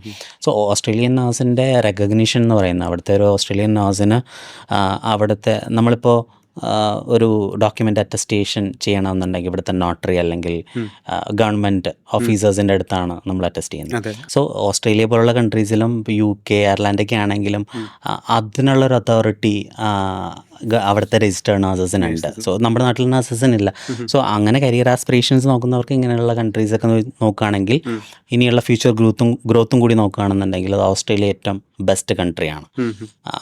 അഗെയിൻ ഡിപ്പെൻഡഡ് ആണ്, ലൈക്ക് അവരുടെ ഫിനാൻഷ്യൽ സിറ്റുവേഷൻ എന്താണ്. അപ്പോൾ ഡയറക്റ്റ് ഓസ്ട്രേലിയ നോക്കാൻ പറ്റില്ലാത്ത ഒരവസ്ഥയാണെന്നുണ്ടെങ്കിൽ ഇപ്പോൾ നമുക്ക് ഗൾഫ് കൺട്രീസിലോട്ട് മൈഗ്രേറ്റ് ചെയ്യാം. ദെൻ അവിടെ അവരൊന്ന് സെറ്റിലായി കഴിഞ്ഞിട്ട് ടൈം എടുത്ത് കഴിഞ്ഞിട്ട് പിന്നെ അവർക്ക് ഓസ്ട്രേലിയ എന്നിട്ടുള്ള ഡ്രീമിലോട്ട് പോകും. ഞാൻ നേരത്തെ പറഞ്ഞ പോലെ തന്നെ നമ്മുടെ ഒരു 80-85% ആൾക്കാർ ഗൾഫ് കൺട്രീസിൽ നിന്നുള്ള കാൻഡിഡേറ്റ്സ് നഴ്സസ് ആണ്. സോ അവർ ഫിനാൻഷ്യലി സ്റ്റേബിൾ ആയതുകൊണ്ടാണ് അവർ ബെറ്റർ എന്താ പറയുക ഒരു ഓപ്ഷൻ, അതായത് ലൈഫ് സെറ്റിൽ അവിടെ ചെയ്യണം എന്നുള്ളൊരു ഇൻസ്പിറേഷനോട് കൂടിയിട്ട് ഓസ്ട്രേലിയയൊക്കെ നോക്കുന്നു. സോ അതാണ്, അത് ഡിപ്പെൻഡഡ് ആണ് ഓരോരുത്തരുടെ ആവശ്യം എന്താണ്. നിങ്ങൾക്കിപ്പോൾ ഫിനാൻഷ്യലി നിങ്ങൾ ഓക്കെയാണ് മൈഗ്രേറ്റ് ചെയ്യാൻ ഓസ്ട്രേലിയയിലോട്ടെങ്കിൽ ബെസ്റ്റ് കൺട്രി ഓസ്ട്രേലിയ തന്നെയാണ്. അതല്ല ഫിനാൻസ് ഒരു പ്രോബ്ലം ആണെന്നുണ്ടെങ്കിൽ ദെൻ അതൊരു ഗൾഫ് കൺട്രീസിലോട്ട് നിങ്ങൾക്ക് മൈഗ്രേറ്റ് ചെയ്യാം. ദെൻ പിന്നെ നെക്സ്റ്റ് സ്റ്റെപ്പായിട്ട് അത് ഓസ്ട്രേലിയ ചൂസ് ചെയ്യാവുന്നതാണ്. സോ ഷിബിൻ ബ്രോ, ശരിക്കും നേഴ്സ് എന്ന് പറഞ്ഞുള്ള ഒരു കരിയർ എന്ന് പറഞ്ഞാൽ ശരിക്കും എനിക്കതൊരു സൂപ്പർ ഹീറോ പോലെയൊക്കെ തോന്നുന്നു. കാരണം നമ്മളെ കണ്ണിൽ മുന്നിൽ രക്ഷകരായിട്ട് അവതരിക്കുന്ന ആളുകളാണ് നേഴ്സസ്. അതും അവരുടെ സ്വപ്നങ്ങളും ലക്ഷ്യങ്ങളും ഒക്കെ നേടിയെടുക്കാൻ വേണ്ടിയിട്ടായിരിക്കും കടൽ കടന്നിട്ട് ഇപ്പോൾ ഓസ്ട്രേലിയ, UK പോലെയുള്ള രാജ്യങ്ങളിലേക്കൊക്കെ അവർ മൈഗ്രേറ്റ് ചെയ്യുന്നതൊക്കെ. അപ്പോൾ അതിനൊരു സപ്പോർട്ടായിട്ട് നിൽക്കുക, അവരുടെ കൂടെ നിൽക്കുക, അത് എത്രയും ട്രസ്റ്റബിളായിട്ടും സിൻസിയറായിട്ടൊക്കെ നിൽക്കുക എന്നുള്ളതൊക്കെ ശരിക്കും വലിയൊരു കാര്യമാണ്. അതിലൂടെ ഒരു ബിസിനസ് വളർത്തിയെടുക്കുക എന്ന് പറയുന്നതും ശരിക്കും നിങ്ങളെ സംബന്ധിച്ചിടത്തോളം നേരത്തെ ഷിബിൻ ബ്രോ പറയുണ്ടായി കേരളത്തിലെ തന്നെ അടുത്തൊരു 5 ഇയേഴ്സ് കൊണ്ട് നമ്മൾ നമ്പർ 1 ആണ്. അപ്പം അത് തന്നെ keep ഇനിയും അങ്ങനെ ആയിരിക്കും. ഞങ്ങളെ തന്നെ വിളിക്കുന്ന ഡ്രീം മേക്കേഴ്സ് എന്നാണ്. Wow. അതായത് നാസസിൻ്റെ ഡ്രീം ഞങ്ങളാണ് എനേബിൾ ചെയ്തത്. അപ്പോൾ ഡ്രീം എനേബിൾസ് എന്നാണ് ഞങ്ങൾ വിളിക്കുന്നത്. ഓക്കെ. അപ്പോൾ ഒരുപാട് പേരെ ഹീൽ ചെയ്യുന്ന, അവരുടെ ഡ്രീം ഫുൾഫിൽ ചെയ്യാൻ സഹായിക്കുന്ന നിങ്ങളുടെ ഡ്രീമും എത്രയും പെട്ടെന്ന് തന്നെ നടക്കട്ടെ. ഒരു 100+ ആളുകളെ അടുത്ത വർഷം കൊണ്ട് തന്നെ റിക്രൂട്ട് ചെയ്യട്ടെ. 1000-ങ്ങളും 10,000-ങ്ങളും ലക്ഷങ്ങളും ആയിട്ടുള്ള നേഴ്സുമാരെ നിങ്ങൾ മൈഗ്രേറ്റ് ചെയ്യാൻ നിങ്ങൾക്ക് കഴിയുമാറാകട്ടെ. Thank you so much.